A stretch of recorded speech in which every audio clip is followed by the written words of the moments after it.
ഇന്നത്തെ PYQ സെഷനിൽ നമ്മൾ ഡിസ്കസ് ചെയ്യാൻ പോകുന്നത് information and communication technology and governance ആണ്.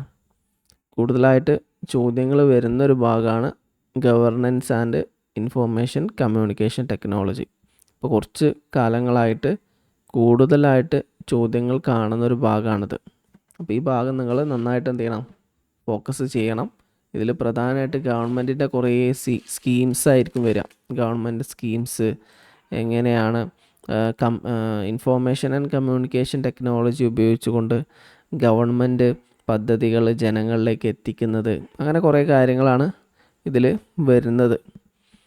വളരെ പ്രധാനപ്പെട്ടാണ് മാത്രമല്ല, നിങ്ങൾക്ക് അറിയുന്ന, നിങ്ങൾ ഈ സ്ഥിരമായിട്ട് യൂസ് ചെയ്യുന്ന കുറേ കാര്യങ്ങൾ ഇതിൽ വരുന്നുണ്ട്. ഓക്കെ, അപ്പോൾ നമുക്ക് എന്ത് ചെയ്യാം, ഓരോ ഭാഗങ്ങളായിട്ട് ഡിസ്കസ് ചെയ്യാം. ഫസ്റ്റ് ക്വസ്റ്റ്യനിലേക്ക് നമുക്ക് പോവാം. First question, which of the following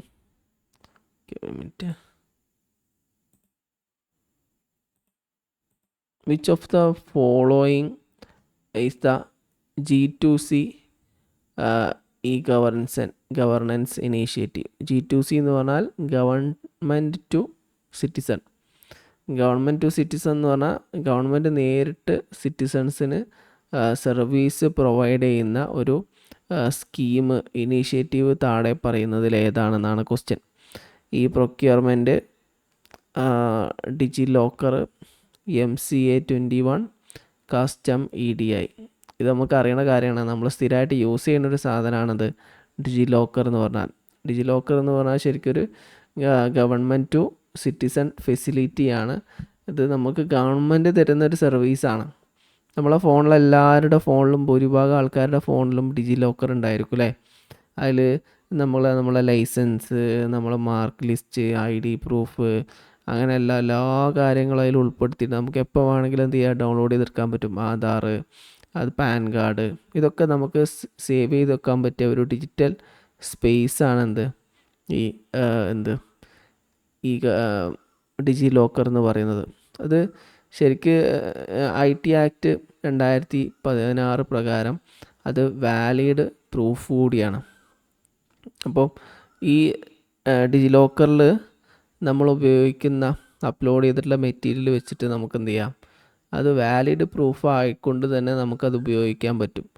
അപ്പോൾ നമ്മൾ സാധാരണ ആധാർ യൂസ് ചെയ്യുന്ന പോലെ തന്നെ ഈ ഡിജി ലോക്കറിലുള്ള ആധാറും എന്ത് ചെയ്യാൻ പറ്റും, യൂസ് ചെയ്യാൻ പറ്റും. ഓക്കെ, അപ്പോൾ ഇതാണ് ഇതിൻ്റെ ബെനിഫിറ്റ്. ഏകദേശം 1 GB സ്പേസ് ഗവൺമെൻറ് ചെയ്യുന്നുണ്ട്, ഓരോ വ്യക്തിക്കും ഇതിനു വേണ്ടിയിട്ട് പ്രൊവൈഡ് ചെയ്യുന്നുണ്ട്. അപ്പോൾ അതൊരു പ്രധാനപ്പെട്ടൊരു ഭാഗമാണ്. അത് ഇടയ്ക്ക് ചോദിക്കാറുണ്ട്, ഈ ഡിജി ലോക്കർ എന്ന് പറഞ്ഞ സാധനം. അടുത്താണ് പ്രഗതി. എന്താണ് Pragati. Proactive governance and timely implementation platform was launched. എന്തിനാണിത് ലോഞ്ച് ചെയ്തത്, പ്രഗതി എന്തിനാണ് ലോഞ്ച് ചെയ്തത് എന്നാണ് question. Monitor project implementation, provide online education, facilitate digital payment, manage disaster relief. ഇത് പ്രകൃതി ഗവൺമെൻറ് ലോഞ്ച് ചെയ്തത് ഗവൺമെൻറ്റിൻ്റെ പ്രൊജക്റ്റുകൾ ഇംപ്ലിമെൻറ്റ് ചെയ്യുന്നതിനെക്കുറിച്ച് മോണിറ്റർ ചെയ്യാൻ വേണ്ടിയിട്ടാണ്. ഗവൺമെൻറ് ഏതെല്ലാം പദ്ധതികൾ ആവിഷ്കരിക്കുന്നു അതുമായി ബന്ധപ്പെട്ട കാര്യങ്ങൾ. ഇപ്പോൾ മിനിസ്റ്റേഴ്സ് എന്ത് ചെയ്യാൻ പറ്റും, മിനിസ്റ്റേഴ്സ് ഡയറക്റ്റ് പ്രധാനമന്ത്രി ത്രൂവും, അതുപോലെ സ്റ്റേറ്റ് ലീഡേഴ്സിനൊക്കെ ഡയറക്റ്റ് വീഡിയോ കോളിലൂടെ കോണ്ടാക്ട് ചെയ്യാനൊക്കെ ഇതിലൂടെ ഹെൽപ്പ് ചെയ്യുന്നുണ്ട്. ഓരോ ഡിപ്പാർട്ട്മെൻറ്റ് ഓഫീസേഴ്സിനെയും, ടോപ്പ് ലെവൽ ഓഫീസേഴ്സിനെയും, സ്റ്റേറ്റ് ലീഡേഴ്സിനെയും എന്ത് ചെയ്യാം, ഈ ഓരോ പ്രൊജക്റ്റിൻ്റെ ഭാഗമായിട്ട് ഗവൺമെൻറ്റിന്, അതായത് പ്രധാനമന്ത്രിക്കും മറ്റു മന്ത്രിമാർക്കും ഡയറക്റ്റായിട്ട് എന്ത് ചെയ്യാൻ പറ്റും, കോണ്ടാക്ട് ചെയ്യാൻ പറ്റും. അതിൻ്റെ റോഡ് മാപ്പ്, അതിൻ്റെ പ്രൊജക്റ്റ് ഐഡിയ, പ്രൊജക്റ്റ് ഡാറ്റ എല്ലാം, ഇപ്പോൾ റോഡാണ് അല്ലെങ്കിൽ ഡാം ആണെങ്കിൽ അതിൻ്റെ ഫുൾ സ്ട്രക്ചറും അതിൻ്റെ പ്രോബ്ലംസും അതിൻ്റെ തുടക്കം മുതൽ അവസാനം വരെയുള്ള എല്ലാ കാര്യങ്ങളും ഈ പ്ലാറ്റ്ഫോമിലൂടെ എന്ത് ചെയ്യാൻ പറ്റും, ഗവൺമെൻറ് അതോറിറ്റീസിന്, ഹയർ അതോറിറ്റീസിന് അറിയാൻ പറ്റും. അതിലൂടെ ഗവൺമെൻറ് പ്രൊജക്റ്റുകൾ ഇംപ്ലിമെൻ്റ് ചെയ്യുന്നതിനെക്കുറിച്ച് വ്യക്തമായ ധാരണ ഗവൺമെൻറ്റിന് കിട്ടും. എസ്പെഷ്യലി ലീഡേഴ്സിന് കിട്ടും. പിന്നെ അടുത്ത ക്വസ്റ്റ്യൻ ഉമങ്ക് എന്ന് പറഞ്ഞ ആപ്പാണ്. ഉമങ്ക് എന്ന് പറഞ്ഞ ആപ്പ് നമ്മളെ ഫോണിലൊക്കെ നമ്മൾ ഇൻസ്റ്റാൾ ചെയ്തിട്ടുണ്ടാവും അല്ലേ? ഇത് അധികം ആളുകളും ഇൻസ്റ്റാൾ ചെയ്തിട്ടുണ്ടായിരിക്കും. ഇത് എന്താണ്, what is the primary objective of UMANG app? UMANG ആപ്പിൻ്റെ പ്രൈമറി ഒബ്ജക്റ്റീവ്സ് എന്നുകൊണ്ട് ഉദ്ദേശിക്കുന്നത് എന്താ വെച്ചാൽ, ഇതിൽ ഒരുപാട് ഗവൺമെൻറ് ഓരോ ഓപ്ഷൻസ് നമുക്ക് നോക്കാം. A single platform for Indian citizens to access pan India e governance service, the social media platform for government officials, a portal for job application in private sector, an e-governance platform for rural artisans. ഇതിൽ മൂന്നാമത്തെ മൂന്നും നോക്കിക്കഴിഞ്ഞാൽ B തെറ്റാണ്, C തെറ്റാണ്, ടിയും തെറ്റാണ്. Question വായിച്ചാൽ തന്നെ നമുക്ക് അതിൻ്റെ ആൻസർ മനസ്സിലാവും. ഈ മൂന്നും ഏതായാലും തെറ്റാണ്. ഫസ്റ്റ് പോയിൻ്റാണ് എൻ്റെ ശരി. A single platform for all citizens to access pan India government service. ഇപ്പോൾ ഗവൺമെൻറ് കൊടുക്കുന്ന ഓരോ സംസ്ഥാനത്തും മൊത്തത്തിൽ സെൻട്രൽ ഗവൺമെൻറ് കൊടുക്കുന്ന ഒരുപാട് സർവീസുകളുണ്ട്. ഈ ഓരോ സർവീസുകളും വ്യത്യസ്ത ആപ്പ് ത്രൂ ഒക്കെയാണ് എന്ത് ചെയ്യുക, ഈ സർവീസുകൾ കൊടുക്കുന്നത്. ഇപ്പോൾ PF, അതങ്ങനെ പലതരത്തിലുള്ള ഗവൺമെൻറ് ഇൻഷുറൻസ്, അങ്ങനെ പലതരത്തിലുള്ള ആപ്പുകൾ, ഓരോ സർവീസുകൾ ഓരോ ആപ്പ് ത്രൂ ഗവൺമെൻറ് പ്രൊവൈഡ് ചെയ്യുന്നുണ്ട്. അതിനൊക്കെ ഉൾക്കൊള്ളിച്ചുകൊണ്ട് കോമൺ ആയിട്ടുള്ള ഒരു പ്ലാറ്റ്ഫോമാണ് ശരിക്കും ഈ ഉമങ്ക് ആപ്പ് എന്ന് പറഞ്ഞാൽ.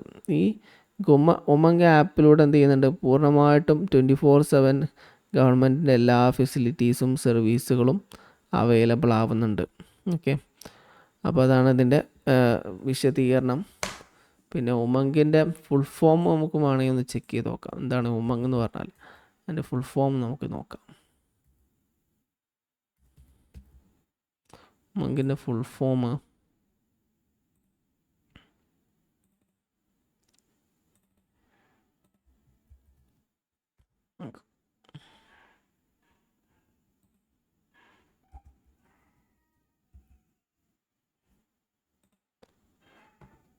Unified mobile application for new age governance. Unified mobile application for new age governance എന്നാണ് അതിൻ്റെ ഫുൾ ഫോം വരുന്നത്. Unified mobile application for new age governance. അത് ചോദിക്കാനുള്ള സാധ്യത ഉണ്ട്. ഉമങ്ക് എന്ന് പറഞ്ഞിട്ടുള്ള ഗവൺമെൻറ് സർവീസാണ്, അത് ചോദിക്കാൻ സാധ്യത ഉള്ളൊരു ഭാഗമാണ്. പിന്നെ അടുത്ത ക്വസ്റ്റ്യനിലേക്ക് നമുക്ക് പോവാം. In the context of e governance, what does G2B stands for? G2B എന്ന് പറഞ്ഞാൽ 4 ഓപ്ഷനാണ് കൊടുത്തിട്ടുള്ളത്. Government to business, government to banking, general to basics, government to bureaucracy. ഇതിൻ്റെ ആൻസർ ആർക്കും അറിയാം അല്ലേ? ഇതിൻ്റെ ആൻസർ എന്താണ്? ഗവർണൻസ് ടു ബിസിനസ് ആണ്. B2B, B2C എന്നൊക്കെ പറഞ്ഞ് നമ്മൾ സ്ഥിരമായിട്ട് കേൾക്കുന്നുണ്ടല്ലോ അല്ലേ? അപ്പോൾ B2B എന്ന് പറഞ്ഞാൽ ബിസിനസ് ടു ബിസിനസ്, അങ്ങനെ കുറേ ഉണ്ട്. അത് നമ്മൾ കൊമേഴ്സുമായി ബന്ധപ്പെട്ടുള്ള ടേംസാണ്. ഇവിടെ നമുക്ക് G2B എന്ന് പറഞ്ഞാൽ ഗവൺമെൻറ് ടു ബിസിനസ് എന്നാണ് അവർ ഉദ്ദേശിക്കുന്നത്. ഇത് മെയിനായിട്ട് ഉദ്ദേശിക്കുന്നത് എന്താ വെച്ചാൽ, ഗവൺമെൻറ്റും ബിസിനസ് സ്ഥാപനങ്ങളും തമ്മിലുള്ള ഒരു എന്താണ്, ഡിജിറ്റൽ റിലേഷൻഷിപ്പിനെയാണ് ഇത് സൂചിപ്പിക്കുന്നത്. ഇപ്പോൾ കമ്പനികൾക്ക് എന്ത് ചെയ്യുന്നുണ്ട്, പുതിയ ഷോപ്പ് രജിസ്റ്റർ ചെയ്യാൻ വേണ്ടിയിട്ടോ, കോർപ്പറേറ്റ് ടാക്സുകൾ കൊടുക്കാൻ വേണ്ടിയിട്ടോ, അതുപോലെ തന്നെ ലൈസൻസിങ് പ്രൊവൈഡ് ചെയ്യാൻ വേണ്ടിയിട്ടൊക്കെ എന്ത് ചെയ്യും, അതിനൊക്കെ വേണ്ടിയിട്ട് ഗവൺമെൻറ് ഒരുപാട് സർവീസുകൾ പ്രൊവൈഡ് ചെയ്യുന്നുണ്ട്. ഈ റിലേഷൻഷിപ്പ് ഇത് കുറച്ചും കൂടെ ഈസി ആക്കാൻ വേണ്ടിയിട്ട് ഗവൺമെൻറ് തുടങ്ങിയ ഒരു ഇനീഷ്യേറ്റീവ് പോർട്ടലാണെന്ത്, G2B പോർട്ടൽ എന്ന് പറഞ്ഞാൽ.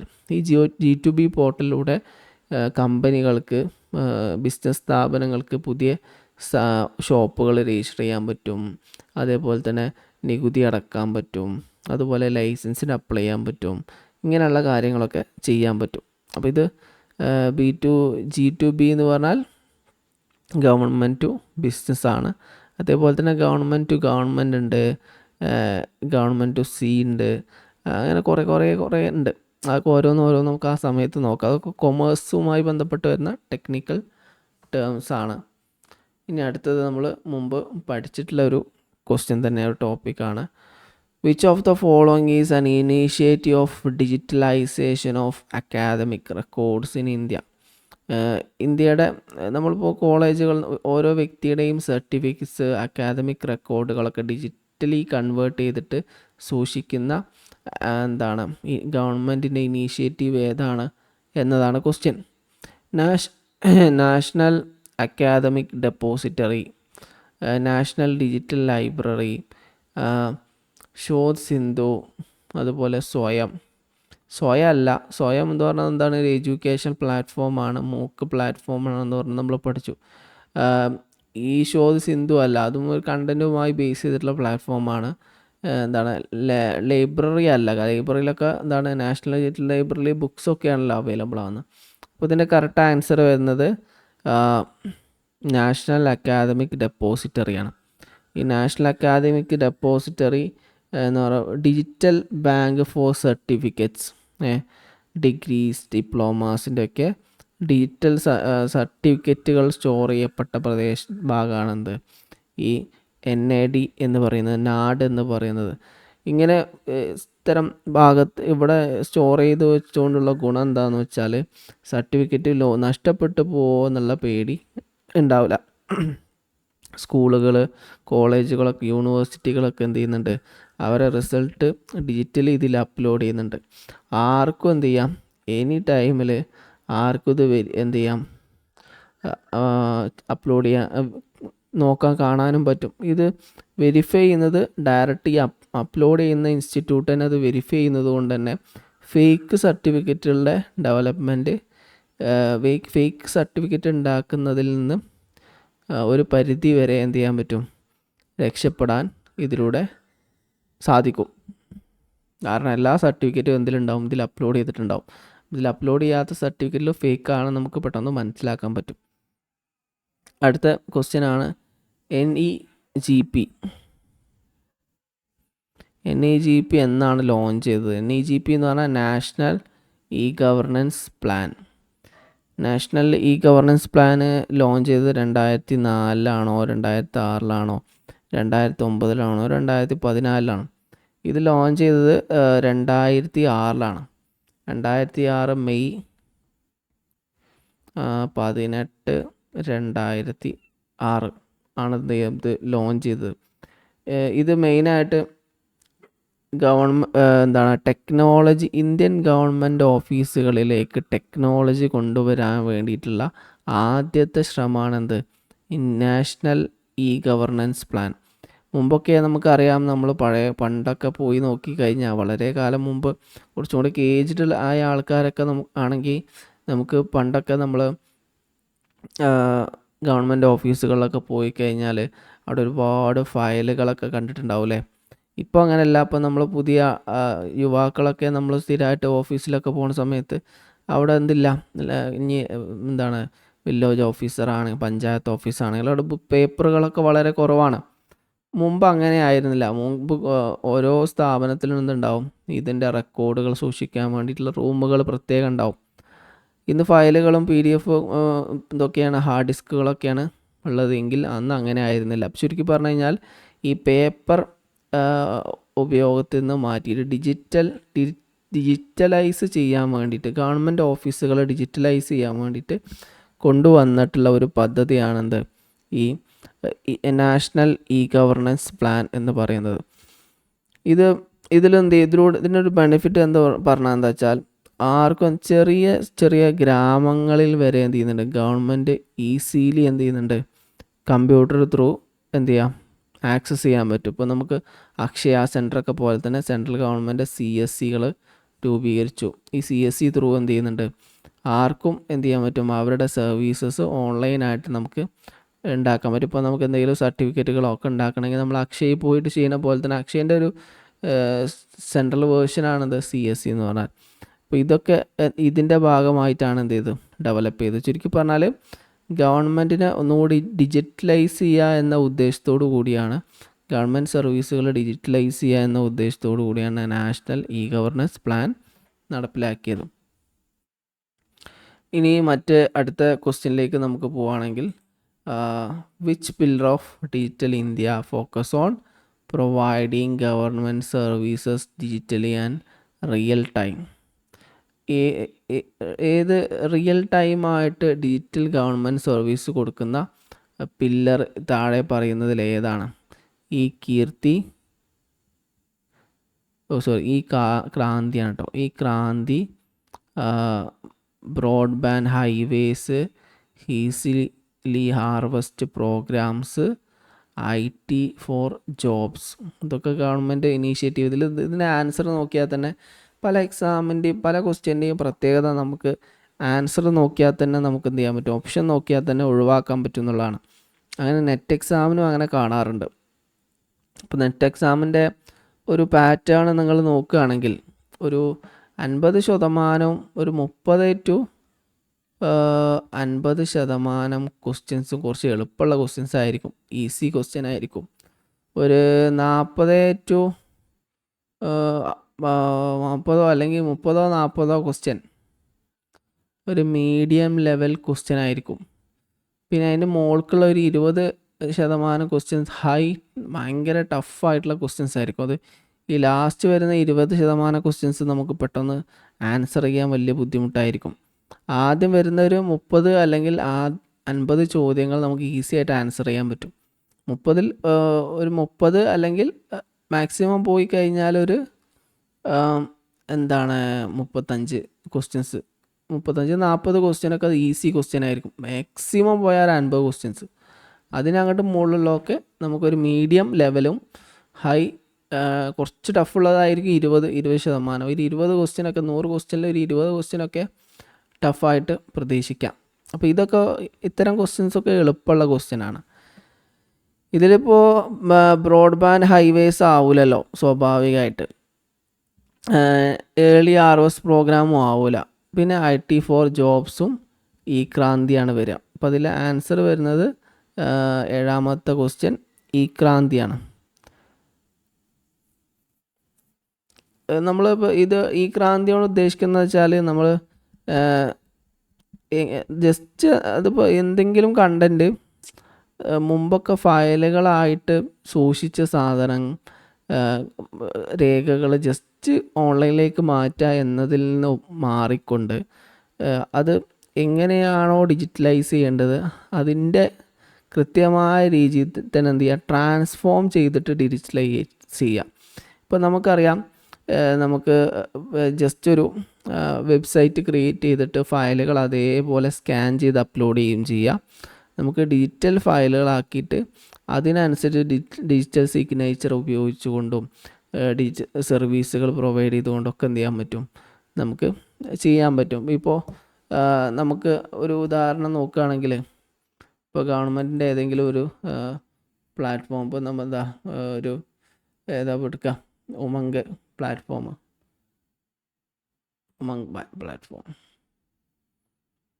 ഓക്കെ, ഇതിപ്പോൾ ഗവൺമെൻറ്റിൻ്റെ ഒരു പ്ലാറ്റ്ഫോമാണ് ഉമംഗ് പ്ലാറ്റ്ഫോം അല്ലേ. അപ്പോൾ ഇതിലെല്ലാ സർവീസുകളും ഉണ്ടായിരിക്കും. നേരത്തെ നമ്മൾ പറഞ്ഞ പോലെ ഗവൺമെൻറ് ഒരു വൺ ആപ്പ് ഫോർ എല്ലാ സർവീസ്. ഇപ്പോൾ ഇതിൽ വേണമെങ്കിൽ എന്ത് ചെയ്യാം, ഗവൺമെൻറ്റിന് ഓരോ സ്ഥാപനങ്ങളെ, ഓരോ സ്റ്റേറ്റ് ഗവൺമെൻറ്, സെൻട്രൽ ഗവൺമെൻറ്, അതിങ്ങനെ ക്ലിക്ക് ചെയ്ത് കഴിഞ്ഞാൽ ആ സ്ഥാപനത്തിലെ പേപ്പറുകൾ സ്കാൻ ചെയ്ത് അപ്ലോഡ് വെച്ചാൽ മതി അല്ലേ. ഇപ്പോൾ ഉദാഹരണം പറയുകയാണെങ്കിൽ വില്ലേജ് ഓഫീസ്, കേരളത്തിലെ വില്ലേജ് ഓഫീസിലെ വിവരങ്ങളൊക്കെ സ്കാൻ ചെയ്തിട്ട് അതേപോലെ ഇങ്ങനെ അപ്ലോഡ് ചെയ്തിട്ടാൽ മതി. പക്ഷേ അതുകൊണ്ട് അതിൻ്റെ ഡിജിറ്റലൈസേഷൻ പൂർത്തിയാവില്ലല്ലോ. അപ്പോൾ ഡിജിറ്റലൈസേഷൻ പെർഫെക്റ്റ് ആയിട്ട് കംപ്ലീറ്റ് ചെയ്യുക എന്ന ലക്ഷ്യത്തോടു കൂടിയാണ് ഈ ക്രാന്തി എന്ന പദ്ധതി ഗവൺമെൻറ് ആവിഷ്കരിച്ചത്. ഇത് സർവീസസ് എന്ന് പറഞ്ഞാൽ ജസ്റ്റ് ഓൺലൈനിലേക്ക് ഇടുക എന്നതിൽ നിന്ന് മാറിയിട്ട് ട്രാൻസ്ഫോം ചെയ്യുക എന്നതാണ്. ഇത് അതേപോലെ തന്നെ മെയിനായിട്ട് ഈ എഡ്യൂക്കേഷൻ, ഈ ഹെൽത്ത് കെയർ ഫെസിലിറ്റീസ്, അതൊക്കെ ഇതിൽ ഉൾപ്പെടുത്തിയിട്ടുണ്ട്. ഡിജിറ്റൽ സിസ്റ്റം എന്ന് പറഞ്ഞാൽ പൂർണ്ണമായിട്ടും ഡെവലപ്പ് ചെയ്തിട്ടുള്ള പെർഫെക്റ്റ് ആയിട്ടുള്ള ഒരു സിസ്റ്റമാക്കി മാറ്റുക എന്നുള്ളതാണ് ഈ ക്രാന്തിയോട് ഉദ്ദേശിക്കുന്നത്. പിന്നെ നമുക്ക് ബാക്കി 8ാമത്തെ ക്വസ്റ്റ്യനിലേക്ക് പോവുകയാണെങ്കിൽ, സ്കോളർഷിപ്പുമായി ബന്ധപ്പെട്ടൊരു ക്വസ്റ്റ്യനാണ്. എന്നൊക്കെ സ്കോളർഷിപ്പ് നിങ്ങൾ ഡിഗ്രിക്ക് പി ജിക്കൊക്കെ പഠിച്ച സമയത്ത് നിങ്ങൾ പല ആളുകളും ഭൂരിഭാഗം ആളുകളും സ്കോളർഷിപ്പിന് അപ്ലൈ ചെയ്ത ആളുകളായിരിക്കും. അല്ലെങ്കിൽ നിങ്ങൾ പഠിച്ച സ്ഥാപനത്തിലെ സ്കോളർഷിപ്പിന് വേണ്ടിയിട്ടൊരു നോഡൽ ഓഫീസർ ഉണ്ടായിരിക്കും അല്ലേ. അവരെപ്പോഴും നിങ്ങളെ ഗ്രൂപ്പിലൊക്കെ ഇങ്ങനെ സ്കോളർഷിപ്പിനെ കുറിച്ച് വിവരങ്ങൾ നൽകിക്കൊണ്ടിരിക്കുന്നുണ്ടാവും. നിങ്ങൾ പഠിക്കുകയാണെങ്കിൽ, അല്ലെങ്കിൽ മുമ്പ് പഠിച്ചപ്പോൾ നിങ്ങൾക്ക് ഓർമ്മ ഉണ്ടായിരിക്കും. Which portal is designed to provide unified interface for various scholarship programs for Government of India. കേന്ദ്ര ഗവൺമെൻറ്റിൻ്റെ ഒരുപാട് സ്കോളർഷിപ്പുകളുടെ സർവീസുകൾ പ്രൊവൈഡ് ചെയ്യുന്ന യൂണിഫൈഡ് പ്ലാറ്റ്ഫോം ഏതാണ് എന്നാണ് ക്വസ്റ്റ്യൻ. ഇത് നിങ്ങൾക്ക് അറിയാവുന്നത് തന്നെയായിരിക്കും. 4 ഓപ്ഷൻസ് ആണ് ഇവിടെ കൊടുത്തിട്ടുള്ളത്. ഒന്ന് നാഷണൽ സ്കോളർഷിപ്പ് പോർട്ടൽ, വിദ്യാലക്ഷ്മി, സാക്ഷാത്ത്, ഈ പാഠശാല. ഇതിൽ ആൻസർ ഏതാണ്? ആരാ പറയാം? ആർക്കെങ്കിലും പറയാൻ കഴിയും? വിദ്യാലക്ഷ്മി അല്ല. മറ്റാരെങ്കിലും പറയാമോ? ആർക്കെങ്കിലും പറയാമോ? പറഞ്ഞോളൂ. യെസ്, എ ആണ് കേട്ടോ. നാഷണൽ സ്കോളർഷിപ്പ് പോർട്ടലാണ്. ഇത് നമുക്ക് ഈ ഉത്തരത്തിൽ നിന്ന് തന്നെ നമുക്കിത് എടുക്കാൻ പറ്റും. നാഷണൽ സ്കോളർഷിപ്പ് എന്ന് പറഞ്ഞ സാധനം ഇതിലുണ്ടല്ലോ. ഗവൺമെൻറ് ഒരുപാട് സ്കോളർഷിപ്പ് കൊടുക്കുന്നുണ്ട്. നമുക്കറിയാം, പല ആൾക്കാരും സ്കോളർഷിപ്പിന് അപ്ലൈ ചെയ്ത ആൾക്കാരായിരിക്കുമ്പോൾ പ്രധാനമായിട്ടുള്ള സ്കോളർഷിപ്പ് പോസ്റ്റ് മെട്രിക്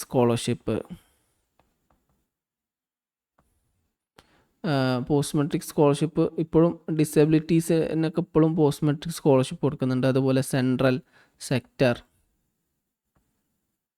സ്കോളർഷിപ്പ്, അതുപോലെ തന്നെ പിന്നെ എന്തൊക്കെയാണ്, national scholarship four post graduate studies, അങ്ങനെ കുറേ സ്കോളർഷിപ്പുകൾ ഗവൺമെൻറ് കൊടുക്കുന്നുണ്ട്. ഈ സ്കോളർഷിപ്പുകളൊക്കെ കേന്ദ്ര ഗവൺമെൻറ്റിൻ്റെ സ്കോളർഷിപ്പാണ്. ഈ സ്കോളർഷിപ്പുകളൊക്കെ മുമ്പൊക്കെ എങ്ങനെയായിരുന്നു എന്ന് വെച്ചാൽ, ഈ വ്യത്യസ്ത സ്കോളർഷിപ്പ് വ്യത്യസ്തമായിട്ട് അപ്ലൈ ചെയ്യായിരുന്നു. അങ്ങനെ വരുന്ന സമയത്ത് സ്റ്റുഡൻസിന് കോമൺ ആയിട്ട് ഒന്നിച്ച് അപ്ലൈ ചെയ്യാനൊരു പ്ലാറ്റ്ഫോം അവൈലബിൾ അല്ലായിരുന്നു. മാത്രമല്ല ഓരോ ഓഫീസിൽ പോയിട്ട്, പണ്ടൊക്കെ പേപ്പറായിരുന്നല്ലോ, ഓരോ ഓഫീസിൻ്റെ വെബ്സൈറ്റിലോ അല്ലെങ്കിൽ ഓരോ ഓഫീസിൽ പ്രത്യേകം പോയിട്ട് സ്കോളർഷിപ്പുകൾ അപ്ലൈ ചെയ്യേണ്ട ഒരു സ്ഥിതി ഉണ്ടായിരുന്നു.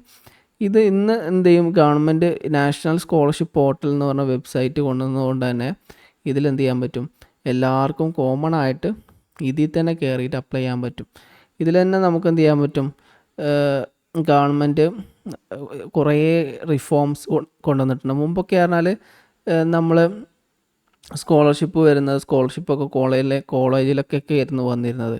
ഇപ്പോൾ ഈ ഗ്രാൻഡ് സ്കോളർഷിപ്പൊക്കെ, ഞാൻ കോളേജിലെ സ്കോളർഷിപ്പിൻ്റെ നോഡൽ ഓഫീസറാണ്. അപ്പോൾ എനിക്ക് സ്കോളർഷിപ്പിനെ കുറച്ചും കൂടെ ആധികാരികമായിട്ട് അറിയാം. മുമ്പൊക്കെ പറഞ്ഞാൽ ഈ ഗ്രാൻഡ് സ്കോളർഷിപ്പൊക്കെ പ്രത്യേകിച്ച് അതിൻ്റെ ഫണ്ടൊക്കെ കോളേജിൽ അക്കൗണ്ടിലേക്കായിരുന്നു വന്നിരുന്നത്. ഇപ്പോൾ ഒക്കെ ഡയറക്റ്റ് ബെനിഫിറ്റ്സ് ട്രാൻസ്ഫറാണ്. ഈ ഡയറക്റ്റ് ബെനിഫിറ്റ്സ് ട്രാൻസ്ഫർ കൊണ്ട് ഉദ്ദേശിക്കുന്നത് വെച്ചാൽ, നമ്മൾ വിദ്യാർത്ഥി സ്കോളർഷിപ്പിന് അപ്ലൈ ചെയ്യും, അക്ഷയയിൽ നിന്നൊക്കെ പോയിട്ട് അപ്ലൈ ചെയ്യും. അപ്പോൾ അവരുടെ അക്കൗണ്ട് നമ്പറും ആധാർ ഡീറ്റെയിൽസൊക്കെ അപ്ലോഡ് ചെയ്യും. നമ്മൾ അത് വെരിഫൈ ചെയ്ത് കഴിഞ്ഞാൽ പിന്നെ കുട്ടിക്ക് എന്ത് ചെയ്യും, ഇതിൻ്റെ ഫണ്ട് ഡയറക്റ്റായിട്ട് ലഭിക്കും എന്നുള്ളതാണ്. അപ്പോൾ ഇതിനൊക്കെ ഡയറക്റ്റ് ബെനിഫിറ്റ് ട്രാൻസ്ഫറിനൊക്കെ ഈ നാഷണൽ സ്കോളർഷിപ്പ് പോർട്ടൽ വളരെയധികം ഉപകാരം ചെയ്തിട്ടുണ്ട്. ഇനി നമുക്ക് അടുത്ത ക്വസ്റ്റ്യനിലേക്ക് പോവാം.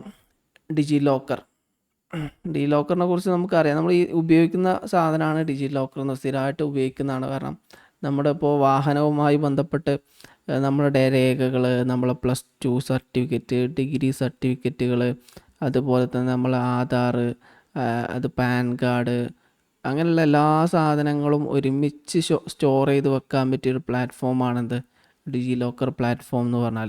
ഇപ്പോൾ നിങ്ങൾ എവിടെയെങ്കിലും ദൂരയാത്ര ചെയ്യുന്ന സമയത്ത് നിങ്ങളെ സർട്ടിഫിക്കറ്റുകൾ നിങ്ങൾക്ക് നിങ്ങളെ പേഴ്സിലിട്ട് കഴിഞ്ഞാൽ ചിലപ്പോൾ അത് മിസ്സായി പോയേക്കാം, അല്ലെങ്കിൽ നനഞ്ഞ് കേട് വന്നേക്കാം.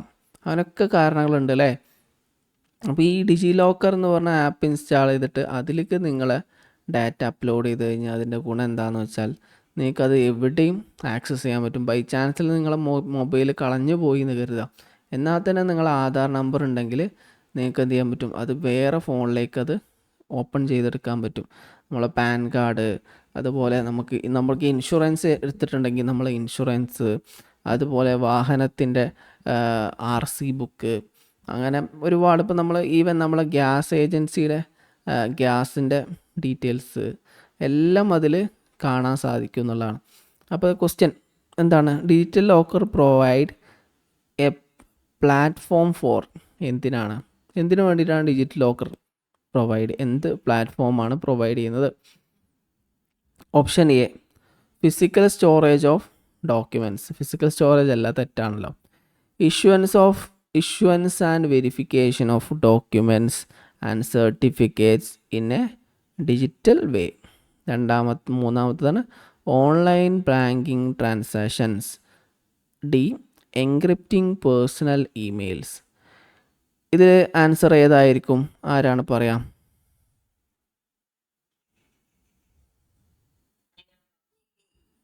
ബി അല്ലേ? Yes, issuance and verification of documents and certificate in digital way. നമുക്ക് എന്ത് ചെയ്യാൻ പറ്റും? എല്ലാ ഡോക്യുമെൻറ്റ്സും സർട്ടിഫിക്കറ്റും ഡിജിറ്റലായിട്ട് ഇഷ്യൂ ചെയ്യുകയും അത് പിന്നെ എന്ത് ചെയ്യാൻ പറ്റും?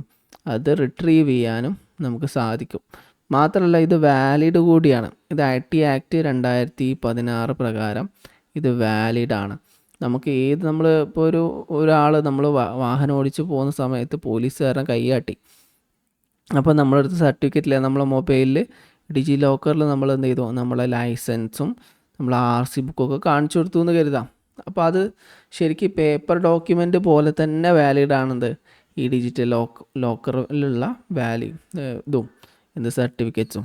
അതാണ് ഇതിൻ്റെ ഏറ്റവും പ്രധാനപ്പെട്ട ഒരു പ്രത്യേകത എന്ന് പറയുന്നത്. ഇത് ലീഗലി വാലിഡ് ആണ്. നമുക്ക് എന്ത് ചെയ്യാൻ പറ്റും? നമുക്ക് നഷ്ടപ്പെട്ടു പോകുമോ എന്നുള്ള പേടി ഇല്ല. മറ്റേതിപ്പോൾ നമ്മൾ ഒരു ലൈസൻസ് എടുക്കുകയാണെങ്കിൽ ലൈസൻസ് ഒരു 10 വർഷത്തേക്കൊക്കെ 10-20 വർഷത്തേക്കൊക്കെ കുറേ കാലം യൂസ് ചെയ്യാനുള്ളതല്ലേ. അപ്പോൾ അത് ചിലപ്പോൾ നനഞ്ഞു പോവാം, കേടുന്നു പോവാം. ഇവിടെ എന്ത് ചെയ്യില്ല, ഇത് കേടുന്നു പോകില്ല എന്നുള്ളതാണ്. ഇനി അടുത്ത ക്വസ്റ്റ്യനിലേക്ക് പോവാം. Okay, which model of governance focus on the flow of information between different government agencies. Government ഏജൻസിയുമായി കമ്മ്യൂണിക്കേറ്റ് ചെയ്യുന്ന ഇൻഫോർമേഷൻസ് പാസ് ചെയ്യാൻ വേണ്ടിയിട്ട് യൂസ് ചെയ്യുന്ന ഗവർണൻസ് മോഡൽ ഏതാണ്? G2C, G2G, G2B, G2E. ഇതിൽ ആൻസർ എന്താണ്? ആൻസർ G2G ആണ്. Government to government. Okay, government to government എന്ന് പറഞ്ഞാൽ നമ്മൾ ഇവിടെ മെയിനായിട്ട് പല ഗവൺമെൻറ് സ്ഥാപനങ്ങൾ എന്ന് പറഞ്ഞാൽ 2 തരത്തിൽ, സെൻട്രൽ ഗവൺമെൻറ്റും സ്റ്റേറ്റ് ഗവൺമെൻറ്റും ഉണ്ട്. സ്റ്റേറ്റ് ഗവൺമെൻറ്റും സെൻട്രൽ ഗവൺമെൻറ്റും തമ്മിൽ എന്തെങ്കിലും കമ്മ്യൂണിക്കേഷൻ ചെയ്യണമെങ്കിൽ, അത് ഡിജിറ്റലി കമ്മ്യൂണിക്കേറ്റ് ചെയ്യുകയാണെങ്കിൽ ഈ G2G പ്ലാറ്റ്ഫോം ഹെൽപ്പ് ചെയ്യും. അതുപോലെ തന്നെ ഗവൺമെൻറ്റും സ്റ്റേറ്റുകൾ തമ്മിലും,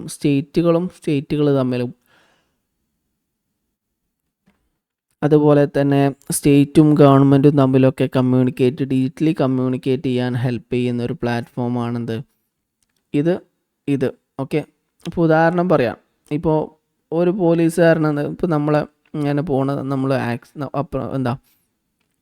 നമ്മൾ വാഹനം ഓടിച്ച് പോവാണ്. പെട്ടെന്ന് എന്ത് ചെയ്തു?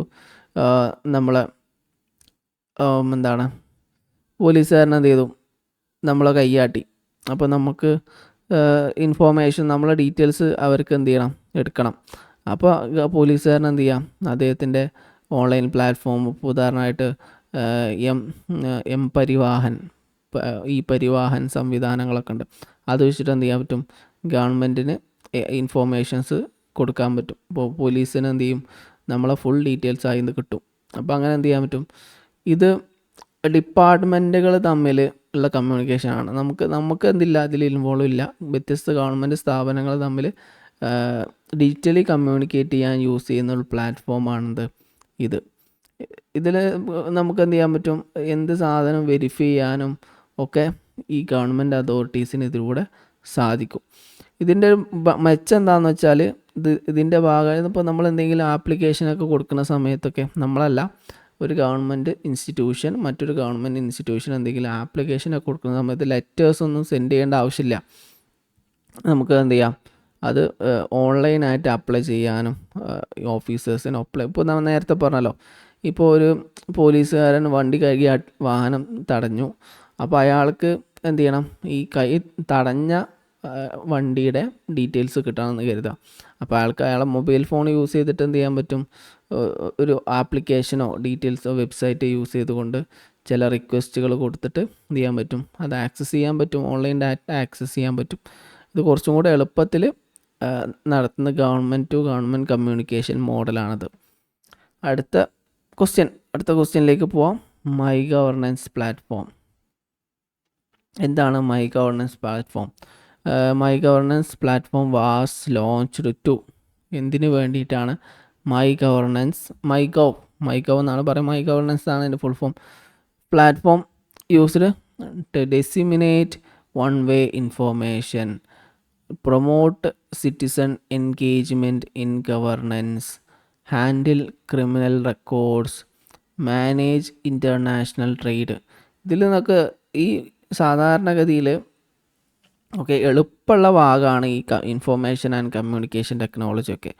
ചില സമയത്ത് കുറച്ച് ടഫുള്ള ഭാഗങ്ങൾ ചോദിക്കുമെങ്കിലും ഭൂരിഭാഗം എളുപ്പമുള്ള ചോദ്യങ്ങൾ കാണുന്ന ഒരു ഭാഗമാണെന്ത്, ഇൻഫോർമേഷൻ ആൻഡ് കമ്മ്യൂണിക്കേഷൻ ടെക്നോളജി. അപ്പോൾ അതിൽ സ്വാഭാവികമായിട്ടും ഓപ്ഷൻസ് നോക്കിക്കഴിഞ്ഞാൽ നമുക്ക് ഉത്തരത്തിലേക്ക് എത്താൻ പറ്റും. ഇപ്പോൾ ഇതിൻ്റെ ഓപ്ഷൻസ് തന്നെ നമുക്ക് നോക്കുകയാണെങ്കിൽ ക്രിമിനൽ റെക്കോർഡ് ഒരിക്കലും ആവില്ല. അത് നമുക്ക് എന്ത് ചെയ്യാൻ പറ്റും, അത് ഒഴിവാക്കാൻ പറ്റും. ഇപ്പോൾ ഡെസിമിനേറ്റ് വൺ വേ കമ്മ്യൂണിക്കേഷനും ആവാൻ സാധ്യതയില്ല. അപ്പോൾ നമുക്ക് എന്ത് ചെയ്യാം, അത് രണ്ടും ഒഴിവാക്കിയിട്ട് പിന്നെ ബാക്കി രണ്ടെണ്ണത്തിൽ ഏതെങ്കിലും എന്താണെന്ന് നോക്കിയാൽ മതിയല്ലോ. അപ്പോൾ ഇതിൻ്റെ ആൻസർ ശരിക്കും വരുന്നത് promote citizen engagement in governance എന്നതാണ്. ഈ മൈ ഗവർ പ്ലാറ്റ്ഫോമിലൂടെ എന്ത് ചെയ്യാൻ പറ്റും, ഗവൺമെൻറ്റിന് എന്ത് ചെയ്യാൻ പറ്റും, ആളുകളിൽ നിന്ന് ഒപ്പീനിയൻ എടുക്കാനും ഐഡിയാസ് എടുക്കാനൊക്കെ പറ്റും. ഇപ്പോൾ ഒരു പുതിയൊരു ലോഗോ ഡെവലപ്പ് ചെയ്യാൻ ഉദ്ദേശിക്കുന്നുണ്ട്, അല്ലെങ്കിൽ ഒരു സ്കീം ഡെവലപ്പ് ചെയ്യാൻ ഉദ്ദേശിക്കുന്നുണ്ട്, അല്ലെങ്കിൽ പുതിയൊരു നിയമം കൊണ്ടുവരാൻ ഉദ്ദേശിക്കുന്നുണ്ട് എന്ന് കരുതാം. അപ്പോൾ അതിനെക്കുറിച്ച് എന്ത് ചെയ്യാൻ പറ്റും, പൊതുജനങ്ങൾക്ക് പാർട്ടിസിപ്പേറ്റ് ചെയ്യാനും ഡിസ്കസ് ചെയ്യാനും അതുമായി ബന്ധപ്പെട്ട ചർച്ചകൾ നടത്താനൊക്കെ ഒരു പ്ലാറ്റ്ഫോമാണെന്ത്, മൈ ഗവ് പ്ലാറ്റ്ഫോം എന്ന് പറയുന്നത്. ഇത് ശരിക്കും എന്ത് ചെയ്യാൻ പറ്റും, ഇതിൻ്റെ ഒരു ബെനിഫിറ്റ് എന്താണെന്ന് വെച്ചാൽ ആളുകൾ ഗവൺമെൻറ്റിൻ്റെ പോളിസികളെയും പ്രോഗ്രാംസിനെയും എങ്ങനെ നോക്കിക്കാണുന്നു എന്ന് വ്യക്തമായിട്ട് മനസ്സിലാക്കാൻ മൈ ഗവ് പ്ലാറ്റ്ഫോം ഹെൽപ്പ് ചെയ്യുന്നു. ഇതൊരു ഡിസ്കഷൻ, ഗവൺമെൻറ് ഫെസിലിറ്റീസ്, ഐഡിയാസ്, ഒപ്പീനിയൻസൊക്കെ ഗവൺമെൻറ് ജനങ്ങളിൽ നിന്ന് എടുക്കാൻ, ഒപ്പീനിയൻസ് എടുക്കാൻ, ഐഡിയാസ് എടുക്കാനൊക്കെ യൂസ് ചെയ്യുന്നൊരു പ്ലാറ്റ്ഫോമാണ്. ഇതിലൂടെ എന്ത് ചെയ്യാൻ പറ്റും, ജനങ്ങളും ഗവൺമെൻറ്റും തമ്മിലുള്ള ഒരു ബോണ്ട്, കമ്മ്യൂണിക്കേഷൻ ഗ്യാപ്പ് ഒഴിവാക്കാൻ ഹെൽപ്പ് ചെയ്യുന്നു. അപ്പോൾ ഇതാണ് മൈ ഗവ് പ്ലാറ്റ്ഫോം എന്ന് പറയുന്നത്. ഇനി അടുത്ത ക്വസ്റ്റ്യനിലേക്ക് നമുക്ക് പോവാം. അടുത്ത ചോദ്യത്തിന് ഉത്തരം നിങ്ങൾ തന്നെ പറയണം കേട്ടോ. ക്വസ്റ്റ്യന്, which initiatives aim to provide high speed internet connectivity to all gram panchayat in India? ഏത് താഴെ പറയുന്നതിൽ ഏത് ഗവൺമെൻറ് ഇനീഷ്യേറ്റീവാണ് ഗ്രാമപഞ്ചായത്തുകളിൽ ഹൈ സ്പീഡ് ഇൻ്റർനെറ്റ് പ്രൊവൈഡ് ചെയ്യാൻ വേണ്ടി യൂസ് ചെയ്യുന്ന പദ്ധതി എന്ന് നോക്കാം. ഒന്ന് ഭാരത് നെറ്റ്, രണ്ടാമത് GI ക്ലൗഡ്, മെഗാരാജ് എന്ന് പറയും, പിന്നെ ഡിജിറ്റൽ ഇന്ത്യ ലാൻഡ് റെക്കോർഡ്, ഈ പഞ്ചായത്ത്. അപ്പോൾ അതിലിപ്പോൾ നമുക്ക് ഒഴിവാക്കാൻ പറ്റിയത് ഏതാ? ഈ പഞ്ചായത്ത് നമുക്ക് ഒഴിവാക്കാൻ പറ്റും. അത് ഹൈ സ്പീഡ് ഇൻ്റർനെറ്റുമായി ബന്ധപ്പെട്ടൊന്നുമല്ല. ഡിജിറ്റൽ ഇന്ത്യ ലാൻഡ് റെക്കോർഡ് ലാൻഡുമായി ബന്ധപ്പെട്ട റെക്കോർഡാണ്. അപ്പോൾ അതൊന്നും ഇൻ്റർനെറ്റുമായി ബന്ധപ്പെട്ടല്ല. പിന്നെ ഇതിൽ രണ്ടിലെങ്കിലും ഒന്നായിരിക്കും എന്ന് നമുക്ക് മനസ്സിലാകുമല്ലോ. അപ്പോൾ ഇതിൻ്റെ ആൻസർ എന്തായിരിക്കും, ആരാ പറയാം?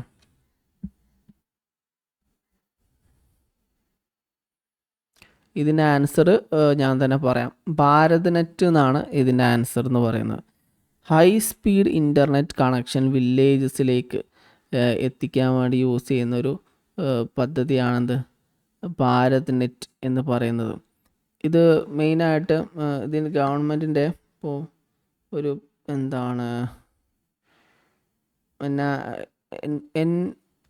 NOFN എന്നാണ് ഇതിൻ്റെ ശരിക്കും ഇതിൻ്റെ ഒരു പേര്. National optical fibre network. Optical fibre ഉപയോഗിച്ചുകൊണ്ട് നമ്മൾ എന്ത് ചെയ്യാണ്, ലോകത്തിൻ്റെ ഇന്ത്യയുടെ വ്യത്യസ്ത ഗ്രാമങ്ങളിലേക്ക് ഇൻ്റർനെറ്റ് ഫെസിലിറ്റീസ് ഇതിലൂടെ എന്ത് ചെയ്യുന്നുണ്ട്, എത്തിക്കുന്നുണ്ട്. ഓക്കെ, സാധാരണ നമ്മൾ ഇപ്പോൾ ഒപ്റ്റിക്കൽ ഫൈബർ എന്ന് പറയുന്നത് നിങ്ങൾക്ക് അറിയാലോ. ഇപ്പോൾ നിങ്ങളുടെ വീട്ടിലൊക്കെ പല ആൾക്കാരുടെ വീട്ടിലും വൈഫൈ ഉണ്ടായിരിക്കും. വൈഫൈയിലേക്ക് ഈ പുറത്തുനിന്ന് കേബിൾ ത്രൂ ആയിരിക്കും അല്ലേ നമ്മളെ വീട്ടിലേക്കൊക്കെ വൈഫൈ വരുന്നുണ്ടാവുക. അത് ഒപ്റ്റിക്കൽ കേബിളാണ്. ഒപ്റ്റിക്കൽ കേബിൾ നെറ്റ്വർക്കിലൂടെയാണ് എന്ത് ഈ ഇൻ്റർനെറ്റ്, ഹൈ സ്പീഡ് ഇൻ്റർനെറ്റ് വരുന്നത്.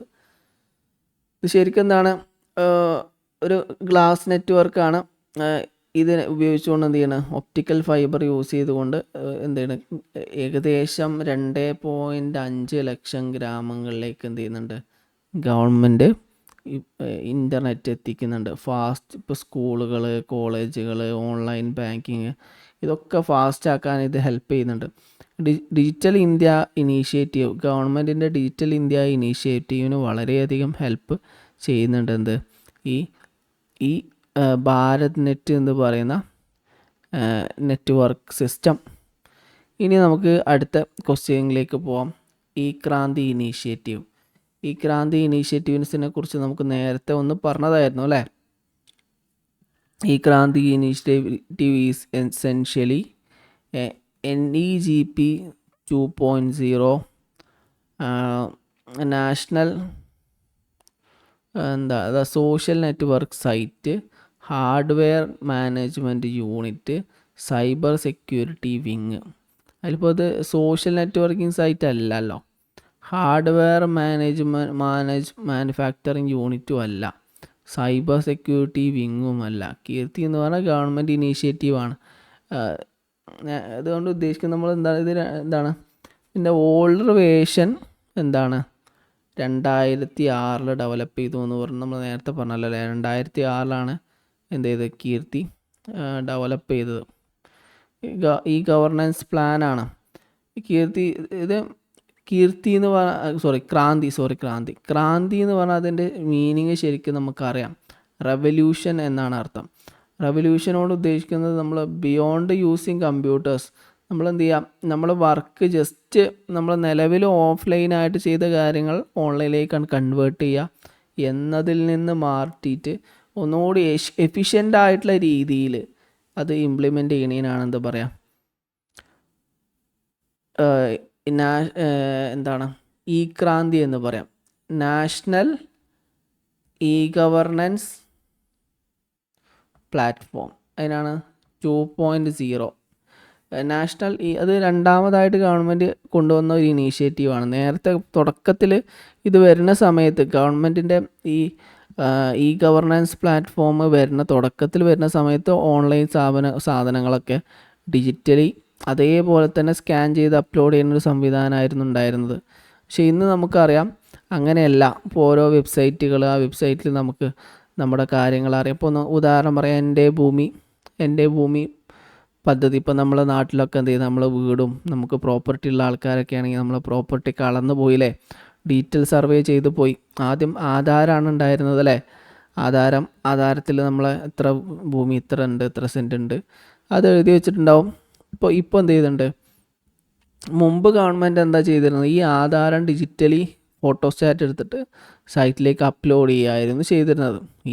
അതേ സാധനം തന്നെ സ്കാൻ ചെയ്ത് അപ്ലോഡ് ചെയ്യുന്ന സിസ്റ്റം ആയിരുന്നു. പക്ഷേ ഇന്ന് എന്ത് മാറ്റാൻ വന്നത്, ഓരോ പ്രദേശത്തും ഡിജിറ്റലി എന്ത് ചെയ്യുന്നുണ്ട്, അളക്കപ്പെടുകയും ആ ഡിജിറ്റലായിട്ടുള്ള പ്ലാന് സൈറ്റിലേക്ക് അപ്ലോഡ് ചെയ്യുകയും അതിന് ഓരോ പ്രത്യേക നമ്പറുകൾ കൊടുക്കുകയൊക്കെ ചെയ്തു അല്ലേ. അപ്പോൾ ഇതാണ് ശരിക്കും ഡിജിറ്റലൈസേഷൻ്റെ കുറച്ചും കൂടി അഡ്വാൻസ്ഡ് ആയിട്ടുള്ളൊരു ഭാഗം എന്ന് പറയുന്നതാണ്. ഓരോന്ന് ജസ്റ്റ് ഡിജിറ്റലൈസ് ചെയ്യാന്നുകൊണ്ട് ഉദ്ദേശിക്കുന്നത് ശരിക്കും ഓഫ്ലൈനായ സാധനം ഓൺലൈനിലേക്കാണ് മാറ്റുക എന്നുള്ളതല്ല. അതിലൂടെ ഒരു റവല്യൂഷന് കൂടി എന്ത് ചെയ്യുന്നുണ്ട്, ഗവൺമെൻറ് പ്ലാൻ ചെയ്യുന്നുണ്ട്. അപ്പോൾ അതിനാണ് എന്താ പറയുക, ക്രാന്തി എന്ന് പറയാം. ഈ ക്രാന്തി എന്ന് പറഞ്ഞാൽ ഗവൺമെൻറ്റിൻ്റെ ഒരു ഡിജിറ്റൽ ഇനീഷ്യേറ്റീവാണ്. ഡിജിറ്റൽ റവല്യൂഷനെയാണ് എന്താ പറയുക, ക്രാന്തി എന്ന് പറയുന്നത്. ഇനി നമുക്ക് അടുത്തത് G2E. Which of the following the example of G2E services. G2E എന്ന് പറഞ്ഞാൽ ഗവൺമെൻറ് ടു എംപ്ലോയി സർവീസസ്. ഏതൊക്കെയാണെന്ന് നോക്കാം. ഒന്ന് online income tax filling, online registration for companies, online application for leaves and payroll by government staff, online passport application. ഇത് തൊഴിലാളികളും ഗവൺമെൻറ്റും തമ്മിലുള്ള ബന്ധമാണ് കേട്ടോ. ഗവൺമെൻറ് ടു എംപ്ലോയി ആണ്. അപ്പോൾ ഇത് ക്വസ്റ്റ്യൻ നോക്കിക്കഴിഞ്ഞാൽ പെട്ടെന്ന് നമുക്ക് ആൻസറിലേക്ക് എത്താൻ പറ്റും. ഓൺലൈൻ ഇൻകം ടാക്സ് പേ, ഗവൺമെൻറ്റിൻ്റെ തൊഴിലാളികളല്ലല്ലോ ഇൻകം ടാക്സ് പേ ചെയ്യുക, അപ്പോൾ അത് തെറ്റാണ്. Online registration for companies, online registration company register ചെയ്യുന്നത് ഗവൺമെൻറ്റിൻ്റെ കീഴിൽ ജോലി ചെയ്യുന്ന തൊഴിലാളികളല്ലല്ലോ. അതുപോലെ തന്നെ ഈ ഓൺലൈൻ പാസ്പോർട്ട് ആപ്ലിക്കേഷൻ എന്തല്ല, അപ്ലൈ ചെയ്യുന്ന ആൾക്കാർ ആരല്ല, ഗവൺമെൻറ്റിൻ്റെ അണ്ടറിൽ ജോലി ചെയ്യുന്ന സ്കൂളുകളും വില്ലേജ് ഓഫീസിലും ഇവരതൊക്കെ പഞ്ചായത്ത് ഓഫീസിലൊക്കെ ജോലി ചെയ്യുന്ന ആൾക്കാരുടെ പണിയല്ലല്ലോ. അപ്പോൾ പിന്നെ അത് correct answer online application for leaves payroll by government സ്റ്റാഫാണ് ശരിക്കും ഇതിൻ്റെ ആൻസർ. ഇത് കൊണ്ട് ഉദ്ദേശിക്കുന്നത് എന്താ വെച്ചാൽ ഗവൺമെൻറ് എന്ത് ചെയ്യുന്നുണ്ട്, അവിടെ വർക്കേഴ്സിനെ അവരെ കീഴിൽ ജോലി ചെയ്യുന്ന ആൾക്കാരെ കൂടുതൽ ഹെൽപ്പ് ചെയ്യുന്നതിന് വേണ്ടിയിട്ട് പ്രൈവറ്റ് കമ്പനികളിലൊക്കെ ഉള്ള പോലെ തന്നെ അവരുടെ സാലറി സ്ലിപ്പ്, അവരുടെ ലീവ്, അവരുടെ വെക്കേഷൻസ്, ഇതൊക്കെ എന്ത് ചെയ്യുന്നുണ്ട്, പ്രത്യേകം ലിസ്റ്റ് ഔട്ട് ചെയ്യുന്ന ഒരു ഡിജിറ്റൽ സംവിധാനം കൊണ്ടുവന്നു. അതിനാണെന്ത് ഗവൺമെൻറ് ടു എംപ്ലോയി പ്ലാറ്റ്ഫോം എന്നുകൊണ്ട് ഉദ്ദേശിക്കുന്നത്, G2E പ്ലാറ്റ്ഫോം. അതിൽ പോയി കഴിഞ്ഞാൽ ഇപ്പോൾ ഞാൻ ഒരു ഗവൺമെൻറ് ഉദ്യോഗസ്ഥനാണ്, നിങ്ങൾക്ക് പല ആൾക്കാരും നിങ്ങൾ ഗവൺമെൻറ് ഉദ്യോഗസ്ഥരായിട്ടുണ്ടാവും. അപ്പോൾ ഗവൺമെൻറ് ഉദ്യോഗസ്ഥരാണെങ്കിൽ ഈ പ്ലാറ്റ്ഫോമിൽ ഇപ്പോൾ ഒരു പോലീസ് ഓഫീസറാണ് അല്ലെങ്കിൽ ഒരു ടീച്ചറാണ്, അയാൾക്ക് നോക്കി സൈറ്റിൽ കയറി നോക്കിക്കഴിഞ്ഞാൽ അയാളെ സാലറി സ്ലിപ്പ് അങ്ങനെയുള്ള എല്ലാ കാര്യങ്ങളും കാണാൻ കഴിയും. ഇപ്പോൾ ജസ്റ്റ് കാലിക്കറ്റ് യൂണിവേഴ്സിറ്റിയുടെ ഒരു ഉദാഹരണം, ഞാൻ കാലിക്കറ്റ് യൂണിവേഴ്സിറ്റിയിൽ വർക്ക് ചെയ്യുന്ന ഒരു അധ്യാപകനാണല്ലോ. അപ്പോൾ എനിക്കെന്തുണ്ട്, കാലിക്കറ്റ് യൂണിവേഴ്സിറ്റി പോർട്ടലുണ്ട്. അപ്പോൾ അതിൽ കയറി കഴിഞ്ഞാൽ എൻ്റെ ഒരു പ്രൊഫൈലുണ്ടാവും, എൻ്റെ ക്വാളിഫിക്കേഷൻസ് അതിലുണ്ടാവും, ഞാൻ എൻ്റെ നെറ്റ് ക്വാളിഫിക്കേഷൻ, ഏതൊക്കെ സബ്ജക്റ്റിൽ PG ഉണ്ട്, ഇങ്ങനെയുള്ള കാര്യങ്ങളൊക്കെ ഉണ്ടായിരിക്കും. പിന്നെ നമ്മളെ ബാങ്ക് അക്കൗണ്ട് നമ്പർ, ഇങ്ങനെയുള്ള ഡീറ്റെയിൽസ് ഉണ്ടായിരിക്കും. പിന്നെ ഞാൻ പഠിപ്പിച്ച സബ്ജക്റ്റുകളുടെ ലിസ്റ്റ് ഉണ്ടായിരിക്കും. അങ്ങനെ എല്ലാ കാര്യങ്ങളും ഉണ്ടായിരിക്കും. പിന്നെ മാത്രമല്ല ഇപ്പോൾ വാല്യുവേഷൻ ക്യാമ്പിൽ പേപ്പർ വാല്യുവേഷനൊക്കെ നടന്നുകൊണ്ടിരിക്കുകയാണ്. ഇപ്പോൾ വാല്യുവേഷനൊക്കെ പോകുന്ന സമയത്ത് വാല്യുവേഷന് എനിക്ക് അലോട്ട് ചെയ്ത പേപ്പറുകൾ ഏതൊക്കെയാണ്, എത്ര പേപ്പറുകൾ ഞാൻ നോക്കി, അതിന് എത്ര പേയ്മെൻറ്റ് കിട്ടി, അങ്ങനെ കുറേ കാര്യങ്ങൾ ഒരു അധ്യാപകൻ ചെയ്യുന്ന എല്ലാ സർവീസുകളും ഇതിലുണ്ടാവും, ഈ കാലിക്കറ്റ് യൂണിവേഴ്സിറ്റിൻ്റെ പോർട്ടലുണ്ടാവും. അതേപോലെ തന്നെ ഓരോന്നിനും എന്തുണ്ട്, ഓരോ പോർട്ടലുകളുണ്ട്. ഇതൊക്കെ എന്താണ്, ഗവൺമെൻറ് ടു എംപ്ലോയി സർവീസ് പോർട്ടലുകളാണ്. ഇനി അടുത്തതിലേക്ക് നമുക്ക് പോവാം. What is the main purpose of GM portal? GM portal എന്ന് പറഞ്ഞാൽ ഗവൺമെൻറ് മാർക്കറ്റ് പ്ലേസ് പോർട്ടൽ. ഇതിൻ്റെ ഓപ്ഷൻസ് നമുക്ക് നോക്കാം. എന്തൊക്കെയാണ് ഓപ്ഷൻസ്? ഒന്ന്, പ്രൊമോട്ടിംഗ് ടൂറിസം. രണ്ടാമത്തത്, online procurement of goods and services by government departments, selling agricultural product to foreign countries, providing loan to startups. ഇത് market പ്ലേസുമായി ബന്ധപ്പെട്ടതാണല്ലോ. അപ്പോൾ ഇതിൻ്റെ ആൻസർ ശരിക്കും വരിക ഓപ്ഷൻ ബി ആണ്. Online procurement of goods and services by government departments. ഇതെന്ത് ചെയ്യുന്നത്, ഇതുകൊണ്ട് ഇതിൻ്റെ ഗുണം എന്താണെന്ന് വെച്ചാൽ, ഇപ്പോൾ 15 ഓക്കെ, ഇപ്പം നമുക്ക് ആമസോൺ, ഫ്ലിപ്കാർട്ടൊക്കെ നിങ്ങൾ കണ്ടിട്ടില്ലേ? ഈ ആമസോണിൽ ഫ്ലിപ്കാർട്ടിലൊക്കെ എവിടെ എന്ത് സാധനമാണെങ്കിലും നമുക്ക് എന്ത് ചെയ്യാൻ പറ്റും, അത് പോയി വാങ്ങാൻ പറ്റും. അപ്പോൾ നമുക്ക് എല്ലാ പ്രൊഡക്റ്റുകളും അതിൽ ലിസ്റ്റ് ചെയ്തിട്ടുണ്ടാവും. പക്ഷേ ഗവൺമെൻറ് ഓഫീസിന് മാത്രമായിട്ടുള്ളൊരു പ്ലാറ്റ്ഫോമാണ് എന്ത്, ഗവൺമെൻറ് മാർക്കറ്റ് പ്ലേസ് കൊണ്ട് ഉദ്ദേശിക്കുന്നത്. ഇപ്പോൾ ഗവൺമെൻറ് എന്ത് ചെയ്യുന്നുണ്ട്, ഗവൺമെൻറ്റിന് ആവശ്യമായിട്ടുള്ള സാധനങ്ങൾ വാങ്ങാൻ വേണ്ടിയൊക്കെ യൂസ് ചെയ്യുന്നൊരു പ്ലാറ്റ്ഫോമാണത് ഈ ഗവൺമെൻറ് മാർക്കറ്റ് പ്ലേസ് എന്നതുകൊണ്ട് ഉദ്ദേശിക്കുന്നത്.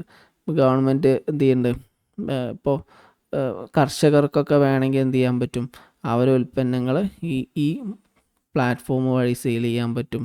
അതുപോലെ തന്നെ ഗവൺമെൻറ് സ്ഥാപനങ്ങളിലേക്കുള്ള പ്രൊഡക്റ്റുകൾ വാങ്ങാനും വിൽക്കാനും ഒക്കെ എന്ത് ചെയ്യും, ഇതിലൂടെ സാധിക്കുന്നുണ്ട്. അടുത്ത ക്വസ്റ്റ്യനിലേക്ക് നമുക്ക് പോവാം. Which of the following describes the critical information infrastructure? Which of the following describe critical information infrastructure? Critical information infrastructure എന്ന് പറഞ്ഞാൽ ശരിക്കും എന്താണ്, ഇത് ഒരിക്കലും ഫെയിലാവാൻ പാടില്ലാത്ത ഗവൺമെൻറ്റിൻ്റെ ഒരു കമ്പ്യൂട്ടർ സിസ്റ്റമാണെന്ത്, ക്രിട്ടിക്കൽ ഇൻഫോർമേഷൻ ഇൻഫ്രാസ്ട്രക്ചർ. ഈ സാധനം ഫെയിലായി കഴിഞ്ഞാൽ രാജ്യത്തിന് എന്തുണ്ടാവും, സെക്യൂരിറ്റി പ്രോബ്ലംസ് ഉണ്ടായിരിക്കും. ഇതിലേതെങ്കിലും ഒരു ഭാഗത്ത് എന്തെങ്കിലും ഡാമേജ് സംഭവിച്ചു കഴിഞ്ഞാൽ സെക്യൂരിറ്റി പ്രോബ്ലംസ് ഉണ്ടായിരിക്കും. ഇപ്പോൾ ഉദാഹരണം പറയുകയാണെങ്കിൽ ഇപ്പോൾ ഇലക്ട്രിസിറ്റി ഗ്രിഡ്, അല്ലെങ്കിൽ ബാങ്ക്, ഡിഫൻസ് നെറ്റ്വർക്ക്, ഇങ്ങനെ എന്തെങ്കിലും സാധനം ഹാക്കേഴ്സ് ഒന്ന് ഹാക്ക് ചെയ്തു എന്ന് കരുതാം, അത് മൊത്തം രാജ്യത്ത് തന്നെ എന്ത് ചെയ്യും, ട്രബിളിലാക്കും അല്ലേ. അപ്പോൾ ഇങ്ങനെയുള്ള ക്രിട്ടിക്കലായിട്ടുള്ള കുറേ സാധനങ്ങളുണ്ട്. ഇതിന് ഗവൺമെൻറ് പ്രത്യേകം എന്ത് ചെയ്യും, ഒരു സ്പെഷ്യൽ സെക്യൂരിറ്റി പ്രൊട്ടക്ഷൻ കൊടുക്കും. അതിനാണ് എന്ത് പറയുക, ക്രിട്ടിക്കൽ ഇൻഫോർമേഷൻ ഇൻഫ്രാസ്ട്രക്ചർ എന്ന് പറയുന്നത്. അപ്പോൾ താഴെ പറയുന്ന ഓപ്ഷൻ ഏതൊക്കെയാണ്? ആൾ വെബ്സൈറ്റ് ഓൺഡ് ബൈ ഗവൺമെൻറ്, അതല്ല. പിന്നെ systems whose destruction could be a debilitating impact on national security. പിന്നെ only the military communication systems, public library database. അപ്പോൾ ഇത് 3-4 ഓപ്ഷൻ ഉണ്ടല്ലോ, അതിൽ പ്രധാനപ്പെട്ട ഓപ്ഷൻ ബി ആണ് അതിൻ്റെ answer. The systems whose destruction would be debilitating impact on national security. അതുകൊണ്ട് ഉദ്ദേശിക്കുന്നത് എന്താ വെച്ചാൽ, ഇതിൽ ഈ സിസ്റ്റം തകർന്നു കഴിഞ്ഞാൽ, ഈ ക്രിട്ടിക്കൽ ഇൻഫോർമേഷൻ ഇൻഫ്രാസ്ട്രക്ചർ എന്ന് പറഞ്ഞാൽ ഈ സിസ്റ്റം തകർന്നു കഴിഞ്ഞാൽ എന്ത് ചെയ്യും, രാജ്യത്തിൻ്റെ നാഷണൽ സെക്യൂരിറ്റിയെ വരെ എന്ത് ചെയ്യും, അത് ബാധിക്കും. അത്തരം നെറ്റ്വർക്ക്, ഇപ്പോൾ നമുക്ക് ബാങ്കിങ് നെറ്റ്വർക്ക്, ഡിഫൻസ് നെറ്റ്വർക്ക്, അതുപോലെ തന്നെ ഇലക്ട്രിസിറ്റി നെറ്റ്വർക്കൊക്കെ അതിൽ വരുന്നതാണ്. അപ്പോൾ ഒരാഴ്ചക്ക് ഇലക്ട്രിസിറ്റി അങ്ങോട്ട് കട്ടായി കഴിഞ്ഞാൽ എന്ത് ചെയ്യും, അത് ഒരുപാട് സ്ഥാപനങ്ങളെ എഫക്റ്റ് ചെയ്യും അല്ലേ. ബാങ്കിങ്ങിനെ എഫക്റ്റ് ചെയ്യും, നമ്മുടെ ജീവിതത്തെ എഫക്റ്റ് ചെയ്യും, ജോലിയെ എഫക്റ്റ് ചെയ്യും, യാത്രകളെ എഫക്റ്റ് ചെയ്യും. അതേപോലെ തന്നെ ബാങ്കിങ് നെറ്റ്വർക്ക് തകർന്നു കഴിഞ്ഞാൽ എന്താ സംഭവിക്കുക, ഓൺലൈൻ ട്രാൻസാക്ഷൻസ് ഒന്നും നടക്കില്ല. നമ്മൾ എല്ലാ കാര്യങ്ങളും ഇപ്പോൾ സാധാരണ നമ്മൾ ഗൂഗിൾ പേ ഒക്കെ അത് ഓൺലൈൻ ട്രാൻസാക്ഷൻസ് ആണ് ചെയ്യുന്നത്. ഇതൊക്കെ എന്ത് ചെയ്യും, തടസ്സപ്പെടും. അതുപോലെ തന്നെയാണ് ഡിഫൻസ് നെറ്റ്വർക്കും, അതൊക്കെ തകർന്നു കഴിഞ്ഞാൽ എന്ത് ചെയ്യും, രാജ്യത്തിൻ്റെ നാഷണൽ സെക്യൂരിറ്റി അത് ബാധിക്കുന്നു. ഇനി അടുത്ത ക്വസ്റ്റ്യനിലേക്ക് നമുക്ക് പോകാം. സ്വയംപ്രഭ എന്ന് പറഞ്ഞാൽ എന്തുമായി കണക്ട് ചെയ്തതാണ് നമുക്ക് നോക്കാം. ഇത് സ്വയംപ്രഭ ഏത് സാറ്റലൈറ്റുമായി കണക്ട് ചെയ്തിട്ടാണ് ഇത് പ്രവർത്തിക്കുന്നത്? Swayamprabha is a group of channels devoted to telecasting high quality educational programs through. High quality educational programs 4 മണിക്കൂർ 24 hours സംപ്രേഷണം 5 പ്രാവശ്യം റിപ്പീറ്റഡായിട്ട് സംപ്രേഷണം ചെയ്യുന്നതെന്നൊക്കെ നമ്മൾ കഴിഞ്ഞ ക്ലാസ്സിലൊക്കെ പറഞ്ഞില്ലേ. അപ്പോൾ ചുരുക്കി പറഞ്ഞാൽ ഇത് താഴെ പറയുന്ന ഏത് സാറ്റലൈറ്റ് ത്രൂ ആണ് സ്വയംപ്രഭ വർക്ക് ചെയ്യുന്നത്? ഇതൊരു ഓൺലൈൻ എഡ്യൂക്കേഷൻ പ്രോഗ്രാമാണ്,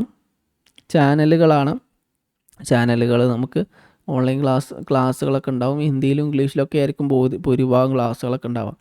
ഒരു ക്ലാസ് 4 മണിക്കൂർ ഒരു ദിവസം ക്ലാസ് ഉണ്ടായിരിക്കും. അതിൻ്റെ 5 പ്രാവശ്യം ഇതിൻ്റെ റിപ്പീറ്റേഷനും ഉണ്ടായിരിക്കും. അങ്ങനെ 20 മണിക്കൂറാണ് എന്ത് ചെയ്യുക, പ്രോഗ്രാംസ് ഉണ്ടാവുക. അപ്പോൾ ഇത് മെയിനായിട്ട് 4 സാറ്റലൈറ്റുകളെ കുറിച്ചുകൂടെ പറയുന്നത്. ഒന്ന് GSAT 15 സാറ്റലൈറ്റ്, എജുസാറ്റ്, അതുപോലെ ഇൻസാറ്റ് 2, 3C, ആര്യഭട്ട. ഇതിൻ്റെ കറക്റ്റ് ആൻസർ വരുന്നത് GSAT 15 ആണ്. ഇത് ഏകദേശം 40ഓളം ചാനലുകളുണ്ട്. ഇത് സ്കൂള് കോളേജ് സ്റ്റുഡൻസിന് വേണ്ടിയിട്ട് ഹെൽപ്പ് ചെയ്യുന്ന ചാനൽ. അത് സാധാരണ ടി വിയിലൂടെയാണ് എന്ത് ചെയ്യുക, സംപ്രേഷണം ചെയ്യുക. ടോപ്പ് ലെവൽ IIT പ്രൊഫസേഴ്സൊക്കെ ഫ്രീ ആയിട്ട് എന്ത് ചെയ്യുന്നുണ്ട്, ഇതിലൂടെ ക്ലാസ്സുകൾ പ്രൊവൈഡ് ചെയ്യുന്നുണ്ട്. നമുക്ക് വേണമെങ്കിൽ എന്ത് ചെയ്യാം, ഇത് ആക്സസ് ചെയ്യാൻ കഴിയും എന്നുള്ളതാണ്. അടുത്തത് ഈനാം പോർട്ടൽ. ഈ നാം പോർട്ടൽ എന്താണ്? ENAM portal related to national education mission, national agricultural market, national aviation system, national art museum. ഇതിൻ്റെ ആൻസർ വരുന്നത് ഓപ്ഷൻ ബി ആണ് കേട്ടോ, നാഷണൽ അഗ്രികൾച്ചറൽ മിഷൻ. ഇത് നമ്മൾ ഇപ്പോൾ ഉത്തരേന്ത്യയിലൊക്കെ പോയി കഴിഞ്ഞാൽ മണ്ഡി എന്നൊക്കെ പറയും. മണ്ടിയിലാണ് എന്ത് ചെയ്യുന്നത്, മാർക്കറ്റ് പ്ലേസിനൊക്കെ മണ്ടി എന്നാണ് പറയുക ഉത്തരേന്ത്യയിലൊക്കെ പോയി കഴിഞ്ഞാൽ. അപ്പോൾ ഈ നമ്മൾ നാട്ടിലൊക്കെ നമ്മൾ ചന്ത എന്നൊക്കെ പറയുന്ന പോലെ ഉത്തരേന്ത്യയിലൊക്കെ യൂസ് ചെയ്യുന്ന ഒരു വേർഡാണ് മണ്ടി എന്ന് പറഞ്ഞാൽ. ഒരു മാർക്കറ്റാണ് ഇത് ഇവിടെ വെച്ചിട്ടാണ് എന്ത് ചെയ്യുക, അപ്പോൾ നമ്മളെ നാട്ടിൽ ചന്ത ഉണ്ടാവും. ഇപ്പോൾ കോഴിക്കോട് ചന്ത അല്ല അങ്ങനെ എവിടെയെങ്കിലും ഒരു ചന്ത ഉണ്ടാവുക എന്ന് പറഞ്ഞാൽ ആഴ്ചയിൽ ഒരു ദിവസമൊക്കെ കാര്യം ചന്ത ഉണ്ടാവുക. അപ്പോൾ ഈ ചന്തയിലേക്ക് ആ നാട്ടിൻ്റെ ചുറ്റുഭാഗത്തുള്ള ആൾക്കാരൊക്കെ എന്ത് ചെയ്യും, കച്ചവടത്തിന് വരും. ഇപ്പോൾ ശനിയാഴ്ച ആണ് എന്ത് ചെയ്യുക, ഒരു സ്ഥലത്ത് കൊണ്ടോട്ടി ശനിയാഴ്ചയാണ് ചന്ത എന്ന് കരുതാം. ഇപ്പോൾ നമ്മുടെ നാട്ടിൽ ചന്ത എന്ന് പറയും, ഓരോ പ്രദേശത്ത് ഓരോ പേരുകളാണ് പറയാം. അപ്പോൾ ചുരുക്കി പറഞ്ഞാൽ ഇപ്പോൾ ചന്ത കൊണ്ടോട്ടി ചന്ത. അപ്പോൾ അതിലൊക്കെ എന്ത് ചെയ്യും, നാട്ടിലുള്ള ശനിയാഴ്ചയാണ് ചന്ത. അപ്പോൾ ആ ചുറ്റുവട്ടത്തുള്ള പഞ്ചായത്തിലെയും നാട്ടിലേക്ക് ആൾക്കാർ എന്ത് ചെയ്യും, അവിടെ വന്ന് കച്ചവടം ചെയ്യും. പിന്നെ അടുത്ത ചന്ത തിരൂര് ഞായറാഴ്ച, തിരൂർ വെള്ളിയാഴ്ചയാണ് ചന്ത. ഓരോ ദിവസവും ഓരോ ചന്തയായിരിക്കും. അപ്പോൾ എന്ത് ചെയ്യണം, അവിടെ പോയിട്ട് ആൾക്കാർ എന്ത് ചെയ്യും, സാധനങ്ങൾ സെയിൽ ചെയ്യും. അതുപോലെ തന്നെ ഒരു ഡിജിറ്റൽ മാർക്കറ്റാണ് ഈനാം എന്ന് പറയുന്നത്. ഈനാം എന്ന് പറഞ്ഞാൽ national agricultural market, NAM, national agricultural market, NAM, national agricultural market, eNAM. സാധാരണഗതിയിൽ ഈ കൃഷിക്കാരുടെ പ്രത്യേകത എന്താണെന്ന് വെച്ചാൽ സാധനങ്ങൾ ഇവർ കൃഷി ചെയ്യുന്ന സാധനങ്ങൾ പെട്ടെന്ന് നശിച്ചു പോകുന്ന സാധനങ്ങളൊക്കെയാണ് അല്ലേ. ഇപ്പോൾ നമ്മൾ അരി വല്ലാതെ നശിക്കില്ലെങ്കിലും പച്ചക്കറികൾ, പഴവർഗ്ഗങ്ങൾ ഇതൊക്കെ വേഗം നശിച്ചു പോകും. അപ്പോൾ ഇത് സാധാരണഗതിയിൽ കുറഞ്ഞ വിലയ്ക്ക് എന്ത് ചെയ്യും, ലോവർ പ്രൈസിന് ഇവർക്ക് വിൽക്കേണ്ടി വരുന്നു ചില സാഹചര്യങ്ങൾ, നശിച്ചു പോകുന്നുള്ള ഭയം കാരണം. അപ്പോൾ ഇതിനെ ഹെൽപ്പ് ചെയ്യാൻ വേണ്ടി ഗവൺമെൻറ് നടത്തിയൊരു സംവിധാനമാണത് ഈനാം എന്ന് പറയുന്ന സംവിധാനം. ഇത് എന്ത് ചെയ്യാൻ പറ്റും, ഈ ക്രോപ്പ് ഡീറ്റെയിൽസ്, ഇപ്പോൾ ഒരാൾ ഒരു നെല്ല് കൃഷി ചെയ്തു, ഇപ്പോൾ ജയ അരി അല്ലെങ്കിൽ ഏതെങ്കിലും സുരേഖ എന്തെങ്കിലും ഒരു അരി കൃഷി ചെയ്തു, ആ അരിയുടെ വിവരങ്ങൾ എന്ത് ചെയ്യാൻ പറ്റും, സൈറ്റിൽ അപ്ലോഡ് ചെയ്യാൻ പറ്റും. ബയ്യർ ഇന്ത്യയുടെ എവിടെയുള്ള ഒരു ബയ്യർക്കും എന്ത് ചെയ്യാൻ പറ്റും, കാണാനും അതുപോലെ വില പേശാനും വാങ്ങാനുമുള്ള ഓപ്ഷൻ ഉണ്ട്. അതാണ് ഇതിൻ്റെ ഒരു ബെനിഫിറ്റ് എന്ന് പറയുന്നത്. അടുത്താണ് സഞ്ജീവിനി. അടുത്ത ക്വസ്റ്റ്യനിലേക്ക് പോവാം. സഞ്ജീവിനി സോറി, അത് ആൻസർ ആണല്ലേ. ഓക്കെ, ക്വസ്റ്റ്യനിലേക്ക് നമുക്ക് പോവാം. The digital initiative used for online consultation of ഡോക്ടേഴ്സിൻ്റെ ഓൺലൈൻ കൺസൾട്ടേഷന് വേണ്ടിയിട്ടുള്ള ഡിജിറ്റൽ ഇനീഷ്യേറ്റീവ് ഏതാണ്? ഒന്ന് Sanjeevani, B health, digi doctor, Ayushman Bharat portal. ഇപ്പോൾ 4 ഓപ്ഷൻ ഉണ്ട്. ഇതിൽ ആൻസർ സഞ്ജീവിനിയാണ്. സഞ്ജീവിനി എന്ന് പറഞ്ഞാൽ ഒരു ടെലിമെഡിസിൻ സംവിധാനമാണ്.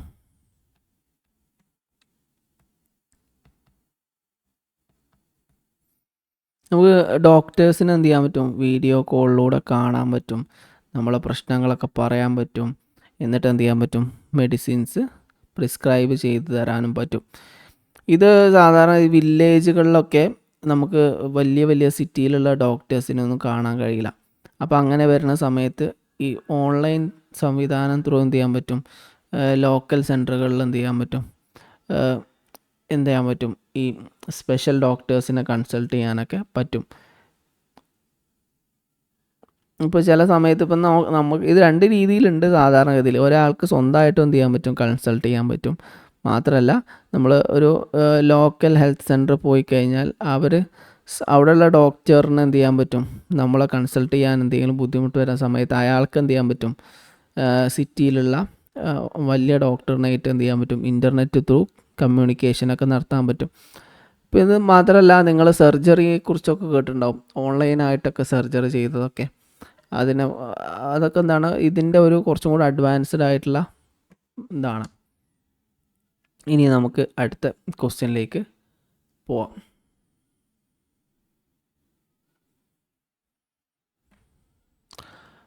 In E-governance, ഇൻ്ററോപ്പറബിലിറ്റി refers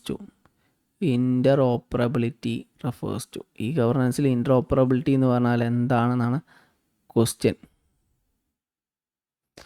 The ability of different IT systems to communicate and exchange data, increasing the speed of internet, installing new software in all computers, replacing human with the robots. ഇതൊക്കെയാണ് ഇതിൽ option വരുന്നത്. അപ്പോൾ ഇതിൽ എന്താണ് answer വരുന്നത്? Option A ആണ്. The ability of different IT system to communicate and exchange data. ഇതിൻ്റെ ഒരു ഗുണം എന്താ വെച്ചാൽ നമുക്ക് എന്ത് ചെയ്യാൻ പറ്റും,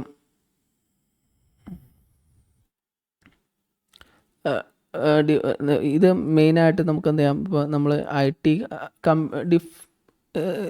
സെയിം ഇപ്പോൾ കമ്പ്യൂട്ടേഴ്സ് തമ്മിൽ എന്ത് ചെയ്യുന്നുണ്ട്, സെയിം ലാംഗ്വേജ് ആണ് എന്ത് സംസാരിക്കുന്നത്. ഇപ്പോൾ നമ്മൾ മലയാളികളാണ്, ഇപ്പോൾ ചില ആൾക്കാർ തമിഴ്നാട്ടുകാരുണ്ട്, അങ്ങനെ ഓരോ ഭാഷ സംസാരിക്കുന്ന ആൾക്കാരുണ്ട്. പക്ഷേ ഇവർക്കിടയിലുള്ള കമ്പ്യൂട്ടർ സംസാരിക്കുന്നത് എന്താണ്, ഒരേ ഭാഷയാണ്. Speak same language, share information. ഇപ്പോൾ നമ്മൾ ഒരു പാസ്പോർട്ടിന് അപ്ലൈ ചെയ്യുകയാണെന്ന് കരുതാം. ഇപ്പോൾ കമ്പ്യൂട്ടർ എന്ത് ചെയ്യും, ഇപ്പോൾ പാസ്പോർട്ടിന് അപ്ലൈ ചെയ്യുന്ന സമയത്ത് പാസ്പോർട്ട് ഓഫീസേഴ്സ് കമ്പ്യൂട്ടറിന് എന്താണ്, പാസ്പോർട്ട് ഓഫീസിലെ കമ്പ്യൂട്ടറിന് എന്ത് ഉണ്ടാവും, പോലീസ് ഡിപ്പാർട്ട്മെൻറ്റിലെ കമ്പ്യൂട്ടറുമായിട്ട് എന്ത് ചെയ്യണം, ഡാറ്റ എക്സ്ചേഞ്ച് ചെയ്യേണ്ട ആവശ്യം ഉണ്ടാവും. അപ്പോൾ അതേപോലെ തന്നെ നമുക്ക് എന്ത് ചെയ്യാൻ പറ്റും, ഇപ്പോൾ ഈ പദ്ധതിയുടെ ബെനിഫിറ്റ് എന്താണെന്ന് വെച്ചാൽ ഡിഫറെൻറ്റ് ഡിപ്പാർട്ട്മെൻറ്റുമായിട്ട് കണക്ട് ചെയ്യാനും കമ്മ്യൂണിക്കേറ്റ് ചെയ്യാനൊക്കെ ഹെൽപ്പ് ചെയ്യുന്നൊരു IT സിസ്റ്റമാണിത്. ഇൻ്ററോപ്പറബിലിറ്റിയിൽ ഇപ്പോൾ നമ്മൾ പഴയ കാലത്തൊക്കെ എന്ന് വെച്ചാൽ നമുക്കിപ്പോൾ ഇപ്പോൾ സിമ്പിളായൊരു ഉദാഹരണം, ഇപ്പോൾ നമ്മൾ വീട് പണി കഴിഞ്ഞാൽ അതിനൊരു പെർമിറ്റ് എടുക്കണമെന്ന് കരുതാം. ഇപ്പോൾ പെർമിറ്റ് അല്ലെങ്കിൽ നമ്പറിങ് കൊടുക്കാൻ ആദ്യമൊക്കെ എന്ന് പറഞ്ഞാൽ നമ്മൾ ഓരോ ഡിപ്പാർട്ട്മെൻറ്റ് പോയിട്ട് അവിടുത്തെ ലേബർ ടാക്സ്, അങ്ങനെ ഓരോ ടാക്സുകൾ അടിച്ച് ഓരോന്നോരോന്ന് അടിച്ചിട്ട് നമ്മൾ ഫില്ല് ചെയ്യണം. ഇപ്പോൾ ഒറ്റ കോമൺ ആയിട്ടുള്ള എന്താണ്, ഓൺലൈൻ സംവിധാനമാണ്. അപ്പോൾ അതിലേക്ക് നമ്മൾ പേയ്മെൻറ്റ് അടക്കുന്നു, അതിൽ തന്നെ അപ്ലൈ ചെയ്യുന്നു, എല്ലാം അതിൽ തന്നെ കിട്ടുന്നുണ്ട്. അതിപ്പോൾ ഇനി എന്താണെങ്കിലും നമ്മൾ പാസ്പോർട്ടിൻ്റെ കാര്യം പറഞ്ഞു, പാസ്പോർട്ട് ഓഫീസർക്ക് വെരിഫൈ ചെയ്യണം. പാസ്പോർട്ട് നമ്മൾ എടുക്കാൻ പോയി നമ്മളെ ഫോട്ടോ ഒക്കെ എടുത്ത് നമ്മൾ അപ്ലൈ ചെയ്തു. പിന്നെ അടുത്ത പ്രോസസ്സ് എന്ന് പറഞ്ഞാൽ പോലീസ് വന്നിട്ട് നമ്മളെ പാസ്പോർട്ട് നമ്മളെ സ്ഥലത്ത് വന്നിട്ട് നമ്മളെ ഒറിജിനൽ ആളാണോ എന്ന് വെരിഫൈ ചെയ്യും. അപ്പോൾ ഈ പോലീസുകാർ എന്ത് ചെയ്യും, നമ്മളെ നാട്ടിൽ വന്നിട്ട് നമ്മൾ അന്വേഷിച്ച് ഓക്കെ ആണെങ്കിൽ എന്ത് ചെയ്യും, ഈ സൈറ്റ് അദ്ദേഹത്തിൻ്റെ കയ്യിലുള്ള സൈറ്റിൽ നിന്ന് എന്ത് ചെയ്യും, പാസ്പോർട്ട് ഓഫീസുമായിട്ടുള്ള സൈറ്റിലേക്ക് എന്ത് ചെയ്യും, വെരിഫിക്കേഷൻ ഡീറ്റെയിൽസ് കൊടുക്കും. അപ്പോൾ ഇത് എന്ത് ചെയ്യാണ് ശരിക്കുന്നത്, വ്യത്യസ്ത ഡിപ്പാർട്ട്മെൻറ്റുകൾ തമ്മിലുള്ള IT സിസ്റ്റംസ്, അതുപോലെ തന്നെ ഡിപ്പാർട്ട്മെൻറ്റുകൾ തമ്മിൽ കമ്മ്യൂണിക്കേറ്റ് ചെയ്യാൻ ഹെൽപ്പ് ചെയ്യും. അപ്പോൾ അതാണ് answer. The ability of different IT systems to communicate and exchange data. രണ്ട് IT സിസ്റ്റം തമ്മിലുള്ള കമ്മ്യൂണിക്കേഷൻ സാധ്യമാക്കുന്ന ഒരു സംവിധാനമാണിത്. ഇനി അടുത്ത ക്വസ്റ്റ്യനിലേക്ക് നമുക്ക് പോവാം. ഭീം ആപ്പ് എന്ന് പറഞ്ഞാൽ എന്താണ്? ഭീം ആപ്പ് നമ്മൾ സ്ഥിരമായിട്ട് യൂസ് ചെയ്യുന്നൊരു ആപ്പാണല്ലേ. ഇപ്പോൾ ഗൂഗിൾ പേ, ഫോൺ പേ എന്നൊക്കെ പറഞ്ഞ പോലെ തന്നെ ഒരു ആപ്പാണെന്ത്, ഭീം ആപ്പ് എന്ന് പറയുന്നത്. ഭീം ആപ്പ് എന്ന് പറഞ്ഞാൽ പേയ്മെൻറ്റ് നെറ്റ്വർക്കാണ്, യൂണിഫൈഡ് പേയ്മെൻറ്റ് നെറ്റ്വർക്കാണ്. നമ്മൾ ഗൂഗിൾ പേ എങ്ങനെയാണോ ചെയ്യുന്നത് അതുപോലെ തന്നെ ഗവൺമെൻറ് നൽകുന്ന ഒരു detail made in India payment നെറ്റ്വർക്കാണെന്ത്, ഈ ഭീം ആപ്പ് എന്ന് പറയുന്നത്. അപ്പോൾ ബാക്കി നമ്മളിപ്പോൾ നിലവിൽ 21 ചോദ്യങ്ങളാണ് ഡിസ്കസ് ചെയ്തിട്ടുള്ളത്. ഇനിയും ഇതിലൊരുപാട് ചോദ്യങ്ങളുണ്ട്. ക്വസ്റ്റ്യനും ആൻസറും ഞാൻ എന്ത് ചെയ്യാം, നമ്മളെ വെബ്സൈറ്റിൽ അപ്ലോഡ് ചെയ്യാം, ലിങ്ക് നിങ്ങൾക്ക് ഷെയർ ചെയ്യാം. നിങ്ങൾ എന്ത് ചെയ്യാം, ചോദ്യങ്ങളും ഉത്തരങ്ങളും വായിച്ച് നോക്കുക. എന്തെങ്കിലും സംശയങ്ങളുണ്ടോ ആർക്കെങ്കിലും?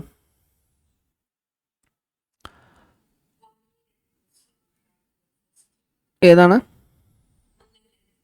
1, 2? 1, 2. Okay.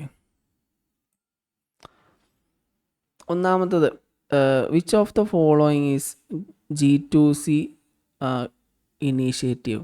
Government to citizen initiative താഴെ പറയുന്നതിൽ ഏതാണെന്നാണ്. അത് ഏതാണ് താഴെ പറയുന്നത്? ഒന്ന് procurement, B digi locker facility, MAC 21, custom, DEDI എന്നുള്ളതാണ്. ഇതിൻ്റെ ആൻസർ ഡിജി ലോക്കറാണ്. ഡിജി ലോക്കർ നമുക്ക് എന്ത് ചെയ്യാൻ പറ്റും, സിറ്റിസണും ഗവൺമെൻറ്റും തമ്മിലുള്ള ഒരു ഇൻട്രാക്ഷനാണ്. അപ്പോൾ നമുക്ക് എന്ത് ചെയ്യാൻ പറ്റും, നമ്മളെ സർട്ടിഫിക്കറ്റ്, നമ്മളെ ആധാർ കാർഡ്, ഇതൊക്കെ നമുക്ക് എന്ത് ചെയ്യാൻ പറ്റും, ഡയറക്റ്റ് ആക്സസ് ചെയ്യാൻ ഈ ഗവൺമെൻറ് സംവിധാനത്തിലൂടെ സാധിക്കും. ഓക്കെ. ഇപ്പോൾ നമ്മൾ ഗ്യാസ് ഏജൻസിയിലേക്ക് പോകണം. അപ്പോൾ ഗ്യാസിൻ്റെ ഡീറ്റെയിൽസ് ആധാർ കാണിക്കണമെങ്കിൽ ക്ലിക്ക് ചെയ്ത് കഴിഞ്ഞാൽ നമ്മൾ ആധാർ ഡൗൺലോഡ് ചെയ്യാൻ പറ്റും. അപ്പോൾ ഇതിന് ആൻസർ എന്ന് പറഞ്ഞാൽ എന്താണ്, ഡിജി ലോക്കറാണ്. നമ്മൾ സാധാരണ യൂസ് ചെയ്യുന്ന ഒരു ആപ്പാണ് ഡിജി ലോക്കർ എന്ന് പറഞ്ഞാൽ. രണ്ടാമത്തെ പ്രഗതി പ്ലാറ്റ്ഫോമാണ്. പ്രഗതി പ്ലാറ്റ്ഫോം എന്ന് പറഞ്ഞാൽ ഇത് പ്രകൃതിയുടെ full form pro active governance and timely implementation platform. അത് മെയിനായിട്ട് അതിന് 4 ഓപ്ഷനാണ് കൊടുത്തിട്ടുള്ളത്. Monitor project implementation, provide local education, facilitate digital payment system, അതുപോലെ മാനേജ് ഡിസാസ്റ്റർ റിലീഫ്. അതിൻ്റെ ആൻസർ മോണിറ്റർ പ്രൊജക്റ്റ് ഇംപ്ലിമെൻറ്റേഷൻ ആണ്. ഇപ്പോൾ ഇതിൻ്റെ ഒരു ഗുണം എന്താണെന്ന് വെച്ചാൽ, ഈ പ്രകൃതി സിസ്റ്റം കൊണ്ട് ഉദ്ദേശിക്കുന്നതെന്ന് വെച്ചാൽ ഒരു ഹൈ ലെവൽ മീറ്റിംഗ് പ്ലാറ്റ്ഫോമാണ് ഈ പ്രകൃതി എന്ന് പറഞ്ഞാൽ. അതിലൂടെ എന്ത് ചെയ്യുന്നുണ്ട്, ഗവൺമെൻറ്റിലെ ഡിഫറെൻറ്റ് അതോറിറ്റീസിന്, പ്രധാനമന്ത്രിക്ക് എന്ത് ചെയ്യാൻ പറ്റും, ടോപ്പ് ഓഫീസേഴ്സ്, സെക്രട്ടറീസിനോട് സംസാരിക്കാം, സ്റ്റേറ്റ് ലീഡേഴ്സിനോട് വീഡിയോ കോൾ ത്രൂ സംസാരിക്കാം, മാപ്പ് ചെയ്യാൻ പറ്റും, പുതിയ പദ്ധതികളെക്കുറിച്ച് അറിയാൻ പറ്റും, ഡാറ്റാസ് റെക്കോർഡ് ചെയ്യാൻ പറ്റും, കാണാൻ പറ്റും, പുതിയ റോഡുകൾ, ഡാമുകൾ, അതിൻ്റെ പ്രോബ്ലംസ്, ഇങ്ങനെയുള്ള എല്ലാ കാര്യങ്ങളും ഉൾക്കൊള്ളിക്കുന്ന യൂണിഫൈഡ് ആയിട്ടുള്ളൊരു പ്ലാറ്റ്ഫോമാണിത് പ്രഗതി പ്ലാറ്റ്ഫോം. അത് ഇപ്പോൾ ഈ വലിയ പദ്ധതികൾ ആവിഷ്കരിക്കുന്ന സമയത്ത്, ഇപ്പോൾ പ്രധാനമന്ത്രിയാണെങ്കിൽ പ്രധാനമന്ത്രിക്ക് ഓരോരുത്തരെയും വിളിച്ചിട്ട് സംസാരിക്കുക എന്ന് പറഞ്ഞാൽ ബുദ്ധിമുട്ടാണല്ലോ. അപ്പോൾ ഈ പ്ലാറ്റ്ഫോമിൽ എല്ലാവരും ഉണ്ടാവും, ആരെ വേണമെങ്കിലും എന്ത് ചെയ്യാൻ പറ്റും. ഒരു പദ്ധതി ഉണ്ടെങ്കിൽ ആ പദ്ധതിയുമായി ബന്ധപ്പെട്ട ആളുകളുടെ ഡീറ്റെയിൽസ്, അവർ വീഡിയോ കോൾ ചെയ്യാനുള്ള സംവിധാനം, ആ പദ്ധതിയുടെ ഡീറ്റെയിൽസ്, അങ്ങനെ എല്ലാ അതിനുള്ള തടസ്സങ്ങൾ എന്തൊക്കെയാണ്, എല്ലാ കാര്യങ്ങളും ഉൾക്കൊള്ളുന്ന ഒരു സംവിധാനമാണ് പ്രഗതി പ്ലാറ്റ്ഫോം. അത് ഒരു ഡിജിറ്റൽ ഇനീഷ്യേറ്റീവ്സാണ്. ഇത് നമ്മൾ വലിയ പദ്ധതികളൊക്കെ, ഗവൺമെൻറ് പ്രൊജക്റ്റുകളൊക്കെ പെട്ടെന്ന് സോൾവ് ചെയ്യാൻ വേണ്ടിയിട്ട് ഉള്ള ഒരു സംവിധാനമാണ് പ്രഗതി എന്ന് പറഞ്ഞ സംവിധാനം. ഇതിൻ്റെ full form pro active governance and timely implementation. Question വരുന്ന സമയത്തിൻ്റെ ഫുൾ ഫോം ഉണ്ടായിരിക്കില്ല കേട്ടോ. ഫുൾ ഫോം ഞാൻ നിങ്ങൾക്ക് മനസ്സിലാകാൻ വേണ്ടിയിട്ട് ഇവിടെ എക്സ്ട്രാ ആഡ് ചെയ്തതാണ്. Pro active governance and timely implementation. ഇനി മറ്റെന്തെങ്കിലും ചോദിക്കാനുണ്ടോ ആർക്കെങ്കിലും? ഓക്കെ. അപ്പോൾ ഇത് നിങ്ങൾ എന്ത് ചെയ്യരുത്, ഇത് മാത്രം നോക്കിയാൽ പോരാ. ഓരോ ദിവസവും നമ്മൾ 50 ചോദ്യങ്ങളെങ്കിലും ആഡ് ചെയ്യുന്നുണ്ടാവും, അത് നോക്കണം. മാത്രമല്ല നമ്മൾ ഈ വീക്ക് കഴിഞ്ഞിട്ട് പറ്റുകയാണെങ്കിൽ ഈ വീക്കിലോ അല്ലെങ്കിൽ അടുത്ത വീക്കിലോ നമ്മൾ ഒരു 3 മണിക്കൂറൊക്കെ നീണ്ടു നിൽക്കുന്ന ഒരു മാരത്തോൺ സെഷൻ പ്ലാൻ ചെയ്യുന്നുണ്ട്.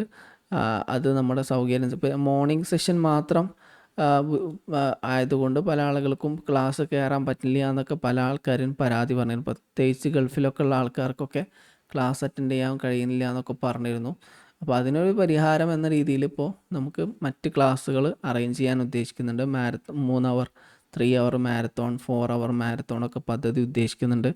രാത്രി ക്ലാസ്സുകൾ വെക്കാതിരിക്കാനുള്ള കാരണം എനിക്ക് വേറെ ക്ലാസ് ഉള്ളത് കൊണ്ടാണ്. അപ്പോൾ അതിനെക്കുറിച്ച് ആലോചിക്കാം. അതുമായി ബന്ധപ്പെട്ട കാര്യങ്ങൾ എന്ത് ചെയ്യും, നിങ്ങളെ ഗ്രൂപ്പിൽ അറിയിക്കുന്നതായിരിക്കും. പങ്കെടുത്ത എല്ലാ വിദ്യാർത്ഥികൾക്കും നന്ദി.